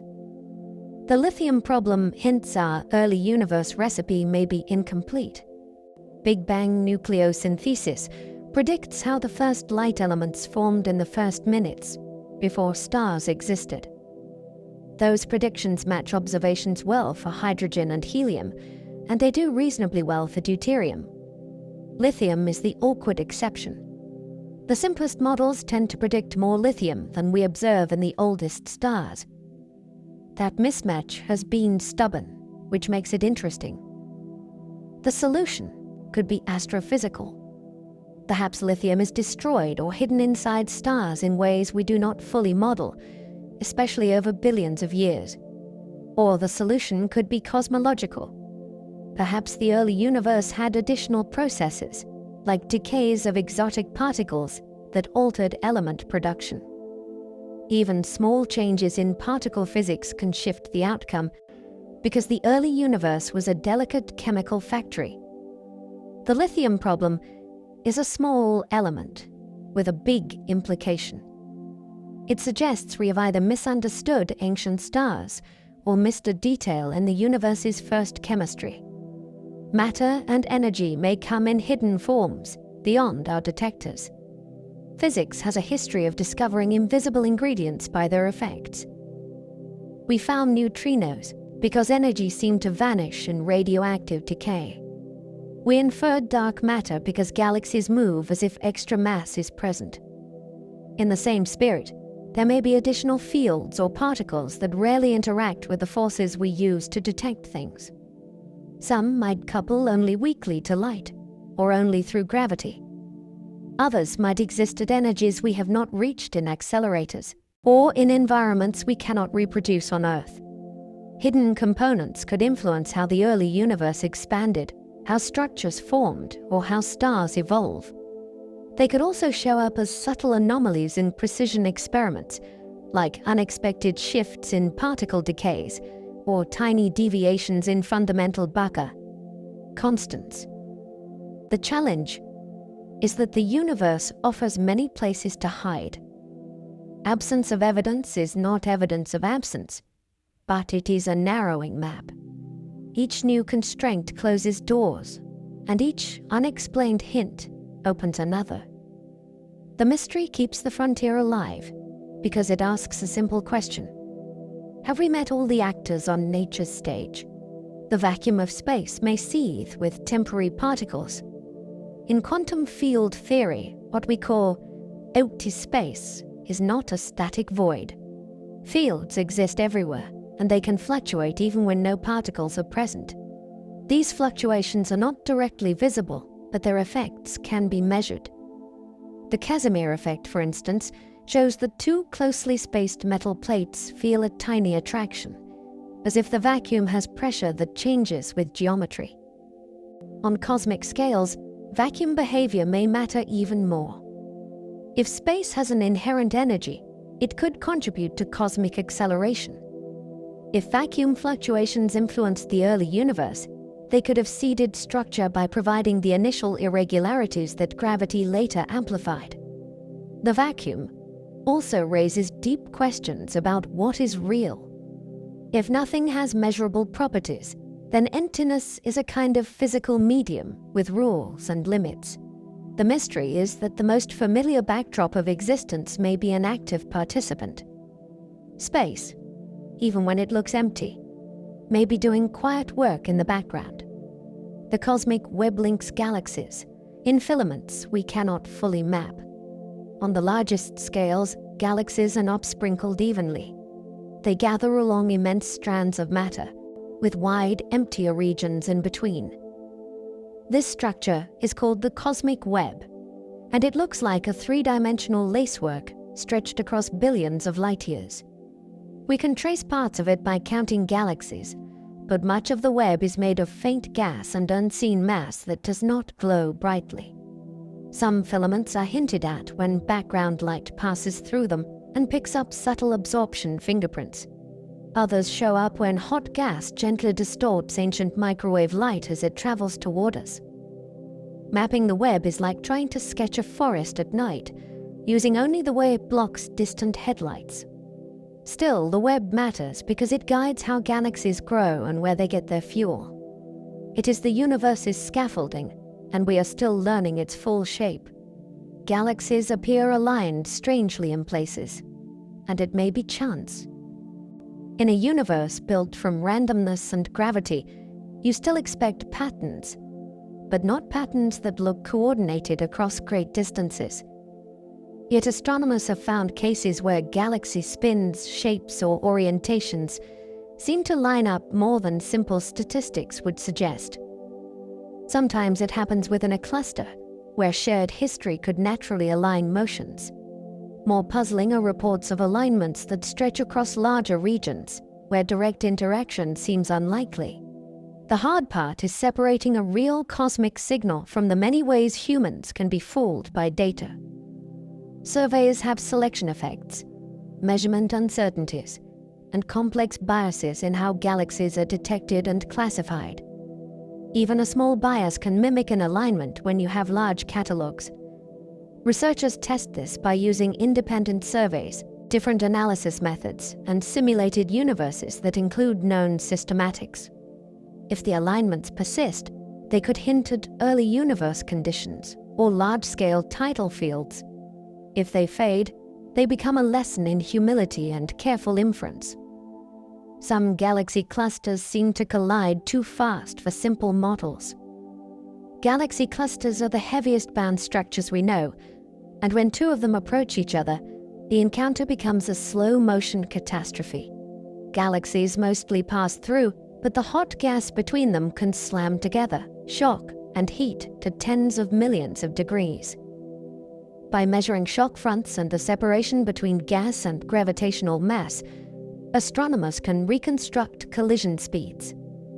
In a few famous cases, the inferred speeds have looked uncomfortably high compared with what straightforward simulations predict for a universe like ours. That has sparked debate. Are the speeds overestimated because the geometry is trickier than it appears? Are we catching rare events at rare angles? Or does it hint that some assumptions about structure growth need adjusting? These collisions are cosmic laboratories. They test how gravity gathers matter, how gas behaves under extreme pressure, and how unseen mass moves when the largest objects in the universe crash. Gravitational lensing lets us weigh the invisible, like cosmic X-rays. When light from a distant galaxy passes near a massive object, the path bends. The result can be dramatic arcs, multiple images of the same source, or a subtle stretching that is only visible when you average many background galaxies together. This bending is gravitational lensing, and it turns the universe into a natural measuring device. The beauty is that lensing responds to total mass, not just the part that shines. That means you can map the distribution of mass in a galaxy cluster even when much of it is dark. Strong lensing reveals concentrated cores through bright arcs. Weak lensing reveals broader halos through faint statistical distortions. With careful modeling, astronomers can build mass maps that look like weather charts for gravity. Lensing also finds otherwise hidden galaxies by magnifying them, letting us study the early universe in more detail.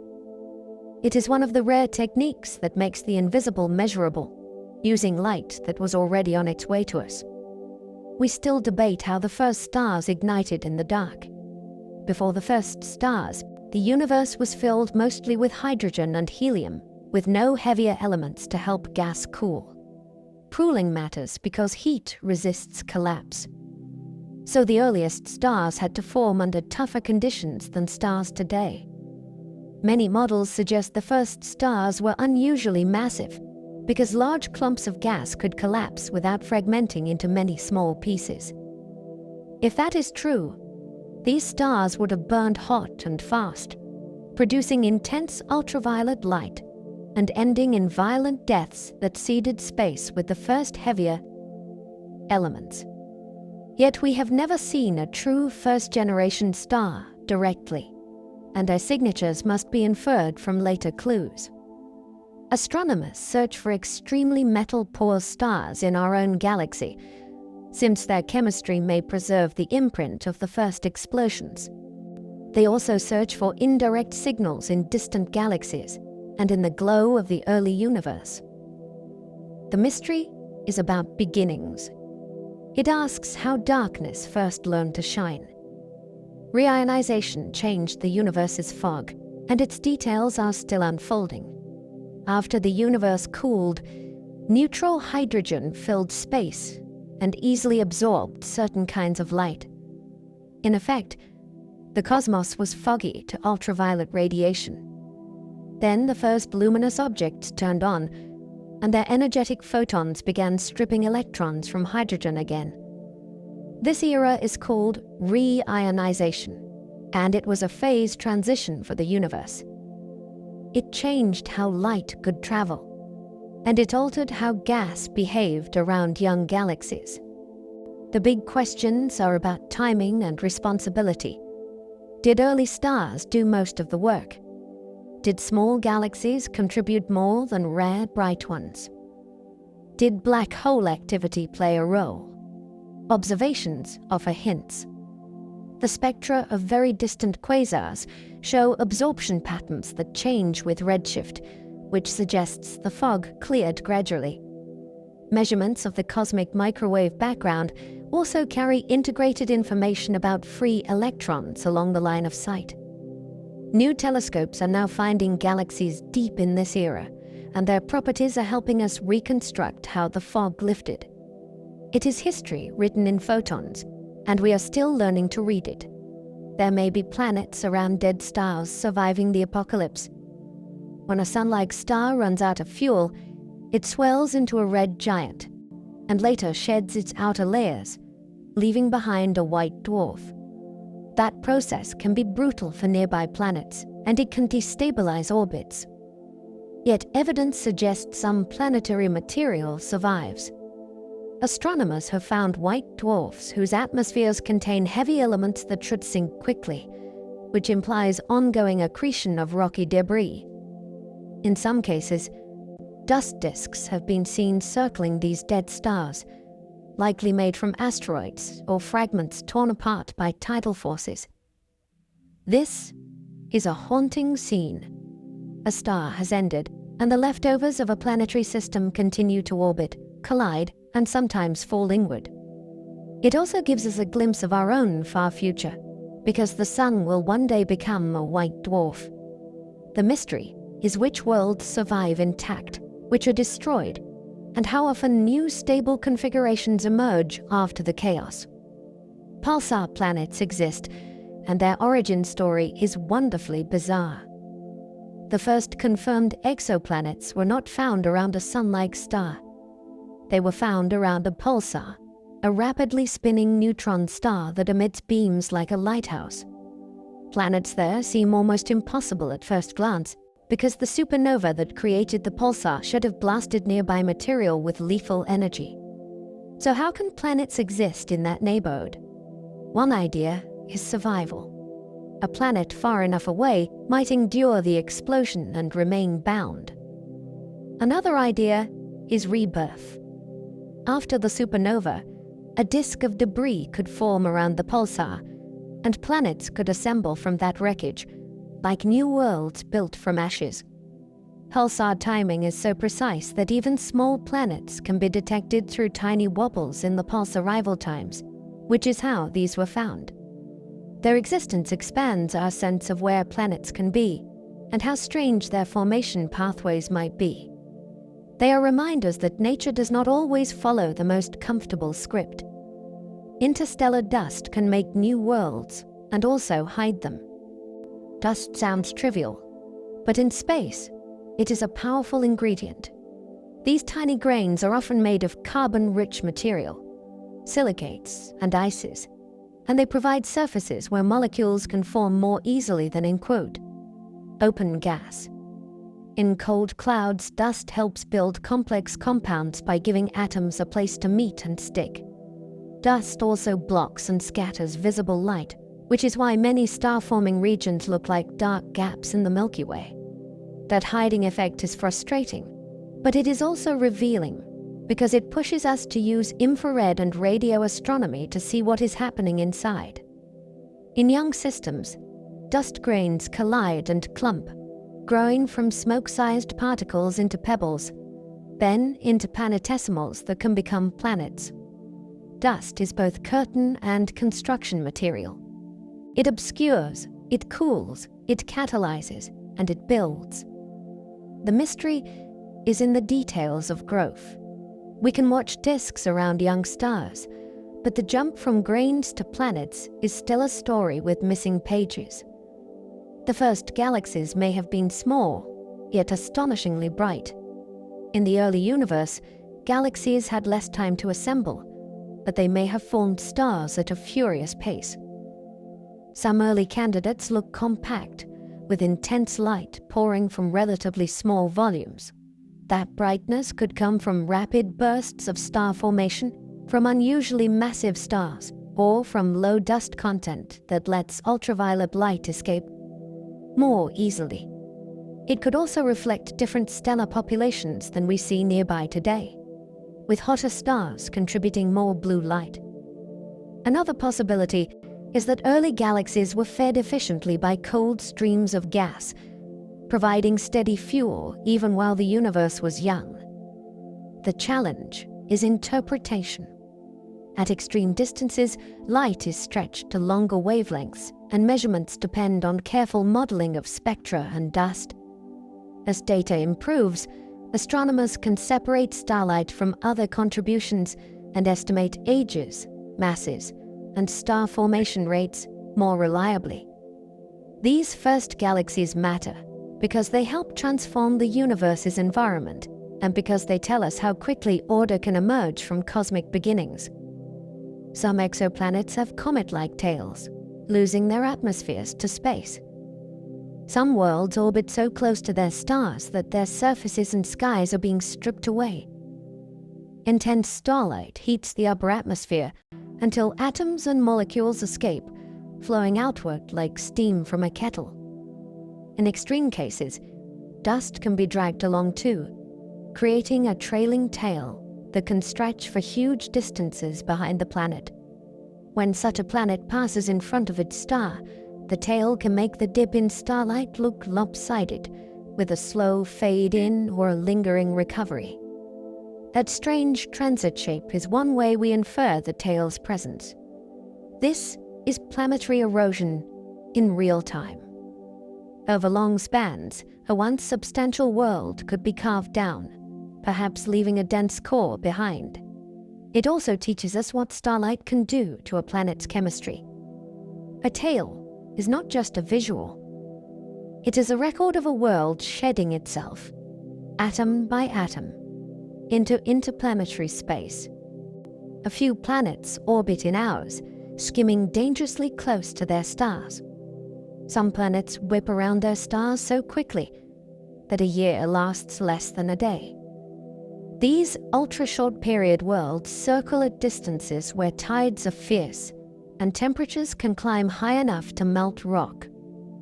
They may be locked, with one side facing the star constantly, creating a permanent day hemisphere and a contrasting night side. Close orbits also raise the risk of gradual orbital decay, where tidal interactions drain energy and draw the planet inward over time.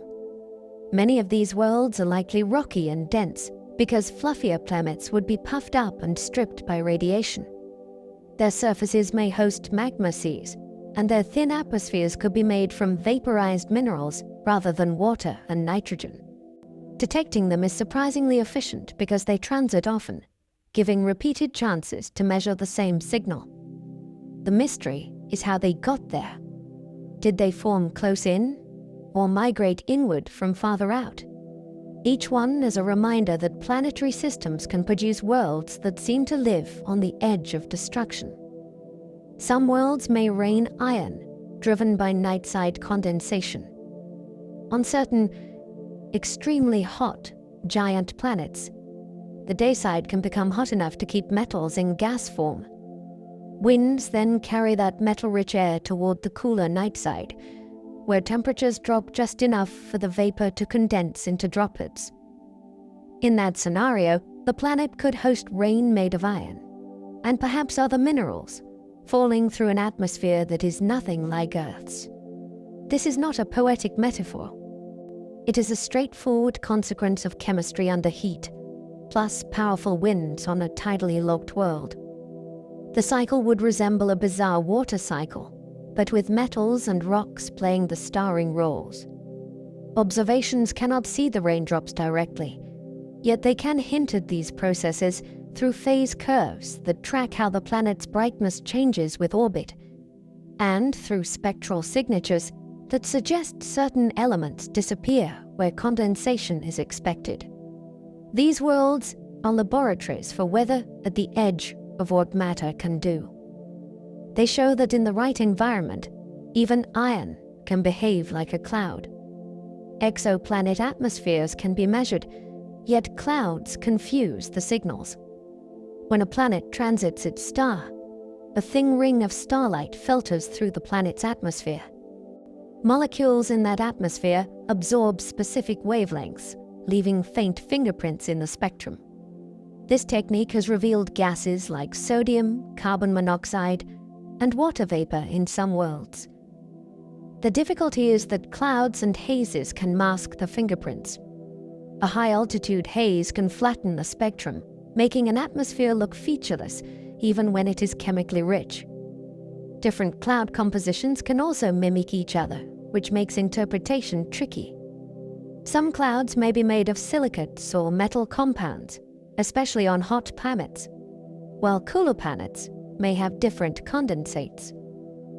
Researchers address this by observing at multiple wavelengths, including infrared where some gases have stronger features, and by comparing repeated transits to reduce noise. The mystery is not whether atmospheres exist. It is how to see through their disguises.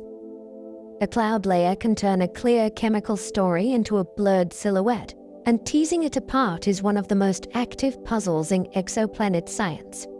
We have found water vapor on distant worlds, but not oceans. Water vapor is one of the first molecules astronomers look for, because it leaves strong spectral features and because it matters for climate. It has been detected in the atmospheres of a range of exoplanets, from hot giants to smaller worlds that sit closer to the realm of rocky planets. Yet an atmosphere with water vapor is not the same as a planet with oceans. A very hot world can have steam without liquid water, and a dry world can show vapor in only a thin layer or in localized regions. Clouds can complicate things further, hiding deeper layers where conditions might be different. To argue for oceans, scientists need more context. They look at temperature, pressure, atmospheric composition, and how energy moves across the planet. They also search for signs of weather, like changing cloud patterns or day-to-night transport. The mystery is that oceans are a surface feature, while most of our measurements are atmospheric hints. We are learning to read those hints more carefully, and each detection brings us closer to knowing which distant worlds truly have seas.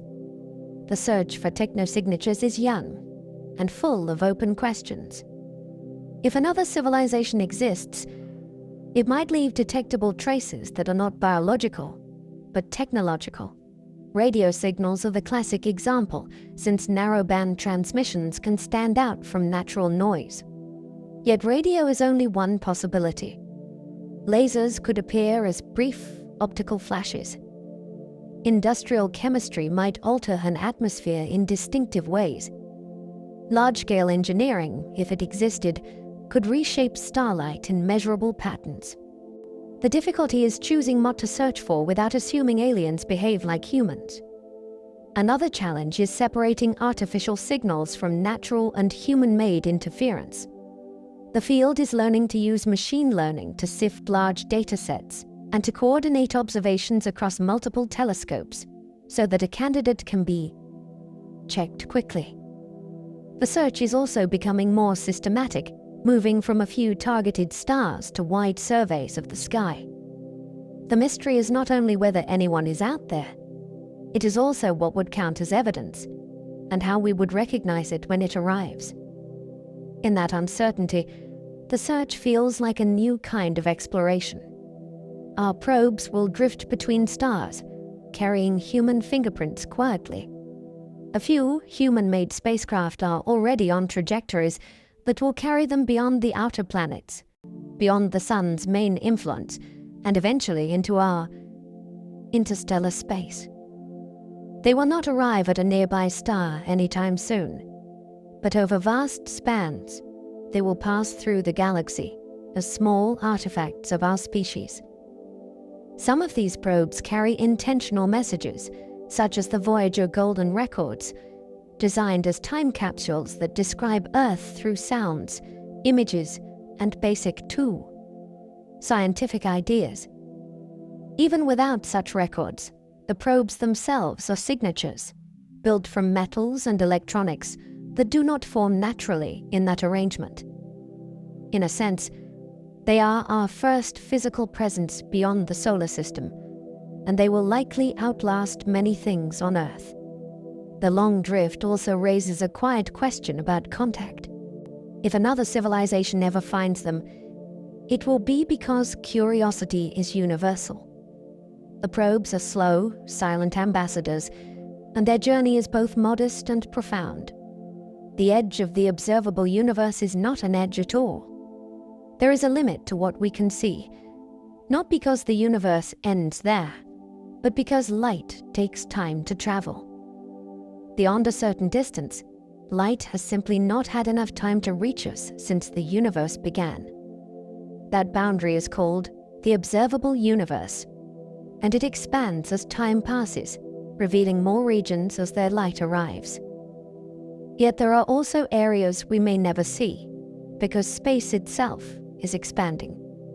If expansion carries regions away fast enough, their light may never catch up to us. This creates a horizon that feels like an edge, but it is really a limit of communication, not a wall. It is like standing in fog and saying the world ends where visibility fades. The world continues. We just cannot see it. The mystery is that reality almost certainly extends beyond our cosmic view, and we must build our understanding with a map that is inherently incomplete. Space expands everywhere, yet gravity still gathers islands of matter. Cosmic expansion is often misunderstood as an outward blast. It is better thought of as the stretching of space on large scales, which increases the distance between faraway galaxies over time. Yet gravity is still at work, pulling matter into bound structures. That is why galaxies, clusters, and our own local group can remain intact even while the broader universe expands. On small scales, the gravitational glue is strong enough to overcome the gentle stretching. On large scales, expansion wins, and distant galaxies drift away. This creates a universe that is both dispersing and clustering, depending on where you look. The result is a kind of cosmic geography, with dense archipelagos of matter separated by vast growing distances. Understanding this balance is crucial for predicting the universe's future and for interpreting what we see in deep surveys. It also carries a philosophical weight. The universe is not choosing one story. It is telling two at once: separation and gathering, expansion and structure, a tension that makes the cosmos feel alive. The universe's future could freeze, rip apart, or recycle. Cosmology is unusual because it lets you ask a question that sounds like mythology, yet it can be tackled with data. How will everything end? The answer depends on what dark energy really is, and whether its strength changes with time. If expansion continues and matter thins out, galaxies will drift farther apart, and star formation will slow, leaving a colder, darker cosmos. If the driving force of expansion grows stronger, it could eventually overwhelm gravity and tear structures apart. And if dark energy changes sign, or if new physics appears, the universe could slow, stop, and perhaps collapse into a new beginning.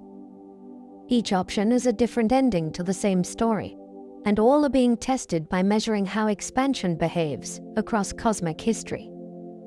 The future is not only far away, it is a clue about the laws that run the present. Some models predict a big rip where even atoms come undone. In the Big Rip picture, dark energy does not stay steady.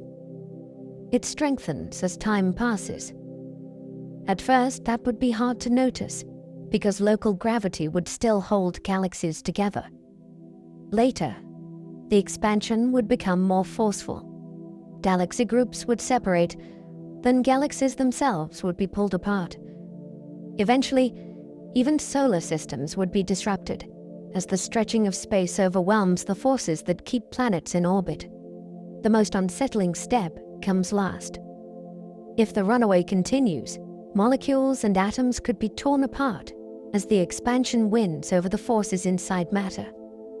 This is an extreme scenario, and it is not the leading expectation, but it remains mathematically possible for certain kinds of dark energy. What makes it fascinating is its structure. It turns the end of the universe into a timetable of disassembly, moving from the grandest scales down to the smallest. By measuring how dark energy behaves now, we are quietly checking whether such a fate is even on the table. Other models predict heat death, a slow fading into calm darkness. Heat death is not a dramatic explosion. It is a gradual quieting. Over immense spans, stars burn through their fuel, and the gas needed to make new stars becomes locked away in dim remnants or scattered too thin to gather. The universe keeps expanding, so distant galaxies slip beyond reach, and each local region becomes more isolated. Energy differences even out. Hot things cool. Useful gradients fade. In that far future, the cosmos approaches a state of maximum entropy, where change still happens, but the grand, organized fireworks become rare. This idea can feel bleak, yet it is also strangely serene, like a universe exhaling and settling. It is grounded in thermodynamics, and it fits naturally with a universe that expands forever. The mystery is not the concept. The mystery is whether dark energy will truly remain steady long enough for this slow ending to unfold. Our measurements of expansion are, in a way, measurements of how patient the universe might be.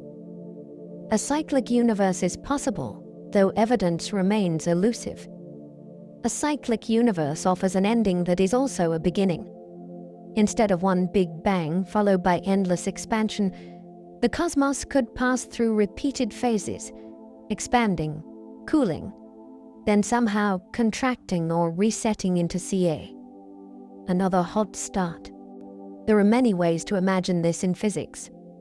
Some involve a bounce that avoids a singular collapse.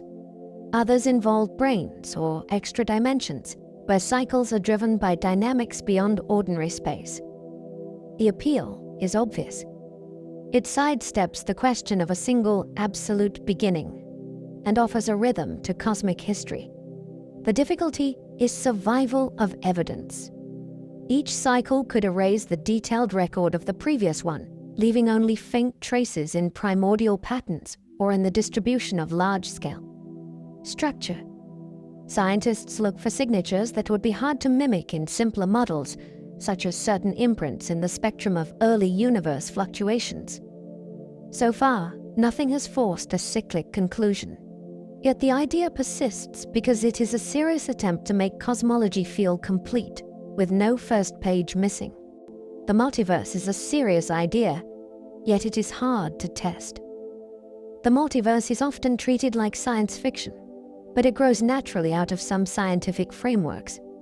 Inflation, for example, can be imagined as a process that ends in some regions while continuing in others, creating many bubble universes with different conditions. Some versions of fundamental physics also allow many possible vacuum states, like different valleys in a landscape of laws. If our universe is one valley among many, then some features we measure could be local facts rather than universal necessities. The challenge is evidence. Other universes, if they exist, may be causally disconnected from us, which means no light, no particles, no direct messages. Researchers have proposed indirect tests, such as searching for scars from ancient bubble collisions in the cosmic microwave background. Those searches have not delivered decisive proof. The multiverse remains a bold idea with a frustrating barrier. It might be true and still remain difficult to confirm. That tension is part of what makes it a mystery worth treating carefully, with both imagination and restraint. Cosmic coincidences appear everywhere, and we argue over their meaning. Sometimes the universe seems to set its knobs to strangely convenient values. Certain ratios and scales line up in ways that make scientists pause. Why is the density of dark energy so small compared with what naive quantum estimates suggest? Why do the amounts of dark matter and ordinary matter end up within a couple of orders of magnitude of each other, when they could have been wildly different? Why do some dimensionless constants sit in ranges that allow long-lived stars and complex chemistry? These are called coincidences, and they split opinion. Some researchers expect deeper physical principles will explain them, like hidden symmetries or undiscovered fields. Others suggest we observe these values because only certain ranges permit observers at all, which turns the question into one of selection. The debate is intense because it touches both physics and philosophy, and because it influences what kinds of theories are considered promising. Coincidences are not proof of anything by themselves. They are signposts that say, look here. Something might be missing from the story. Life might hide underground on worlds that look dead from space. A planet can appear barren at the surface and still be active below. Underground environments are sheltered from radiation, temperature swings, and impacts. On Earth, microbes live deep in rock, feeding on chemical energy rather than sunlight. That expands the imagination for other worlds. Mars, for instance, is cold and dry on the surface today, but underground it could preserve pockets of ice, brines, or reactive minerals that provide energy. Icy moons offer an even stronger version, with water oceans hidden beneath shells of ice. Even a world with a thin atmosphere could harbor life below a few meters of soil, where conditions are steadier. The challenge is access. Remote sensing is good at surfaces and atmospheres, but underground life is shy. You need landers, drills, or clever ways to sample material that naturally rises up, like plumes or fresh impact ejecta. The mystery is not only where life could be, it is how often it chooses to hide, turning a seemingly quiet world into a secret habitat. We do not know how common habitable moons might be. Moons are easy to overlook, yet they could be plentiful places for life. A large moon orbiting a giant planet could receive energy from several sources.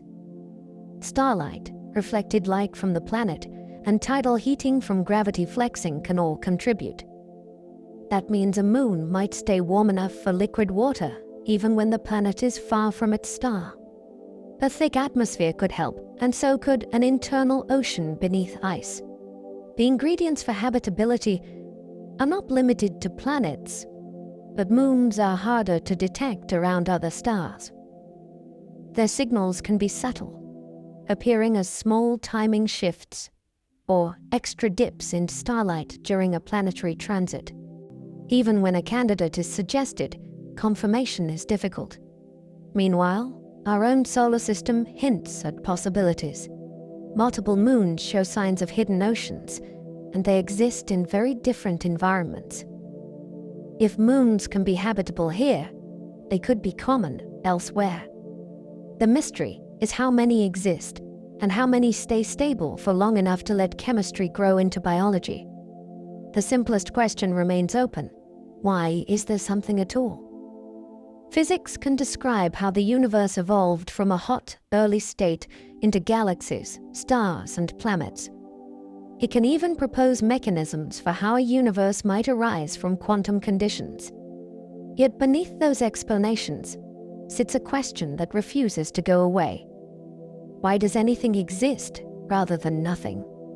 Some approaches suggest that nothing is not stable, and that quantum laws naturally produce fluctuations that can become worlds. Others argue that the question is misplaced because the universe could be a necessary consequence of deeper mathematics. There are also views that treat existence as a brute fact, with no further explanation available. What makes this question so powerful is that it lives at the intersection of science and meaning, and it can be asked without any specialized training. It is the childlike question that survives every textbook. In a sleepy science mood, it becomes less of a demand for an answer and more of a wide-open doorway. The mystery itself can feel like a kind of awe. Every new telescope finds new puzzles, and the cosmos stays ahead. Astronomy has a pattern. Build a better instrument, and the universe rewards you with surprises. Radio astronomy revealed pulsars and strange bursts. X-ray telescopes uncovered violent high-energy skies.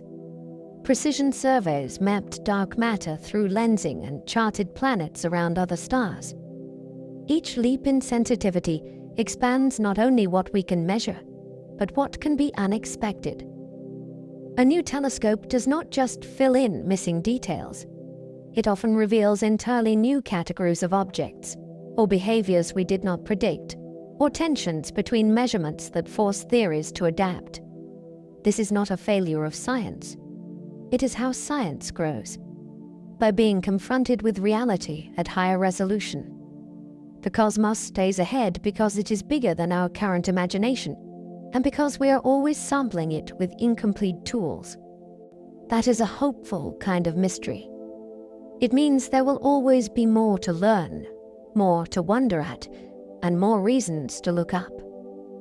When you listen to space mysteries, you are listening to a frontier that keeps renewing itself. As we come to the end of our journey through space mysteries, you might notice how wide the universe feels and how softly it holds its unanswered questions. We drifted past the invisible weight of dark matter and the strange push of dark energy. We listened to space-time ring like a distant bell after black holes collided, and we wondered what lies behind a horizon that never gives anything back. We visited storms shaped like geometry on Saturn and watched Jupiter's ancient red whirlpool slowly change with time. We traced the hidden rivers of Titan, the salt, bright plumes of Enceladus, and the quiet possibility of oceans sealed under ice on worlds that never see warm sunlight.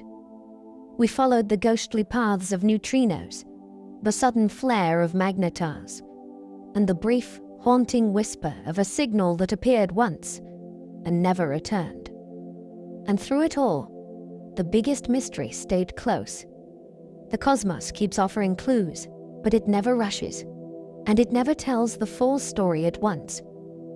If you enjoyed this sleepy voyage, you could support the channel by liking, subscribing, or leaving a calm little comment before you rest. It helps more curious minds find their way here.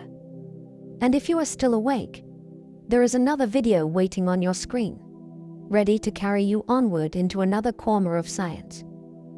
But for now, let the questions loosen their grip. Let your shoulders soften. Let your jaw unclench. Allow your breathing to slow, steady, and deepen. Picture the night sky as a dark ocean above you, vast and patient, with every star a small, steady light. You do not need answers tonight. You only need rest. Sleep well, and good night.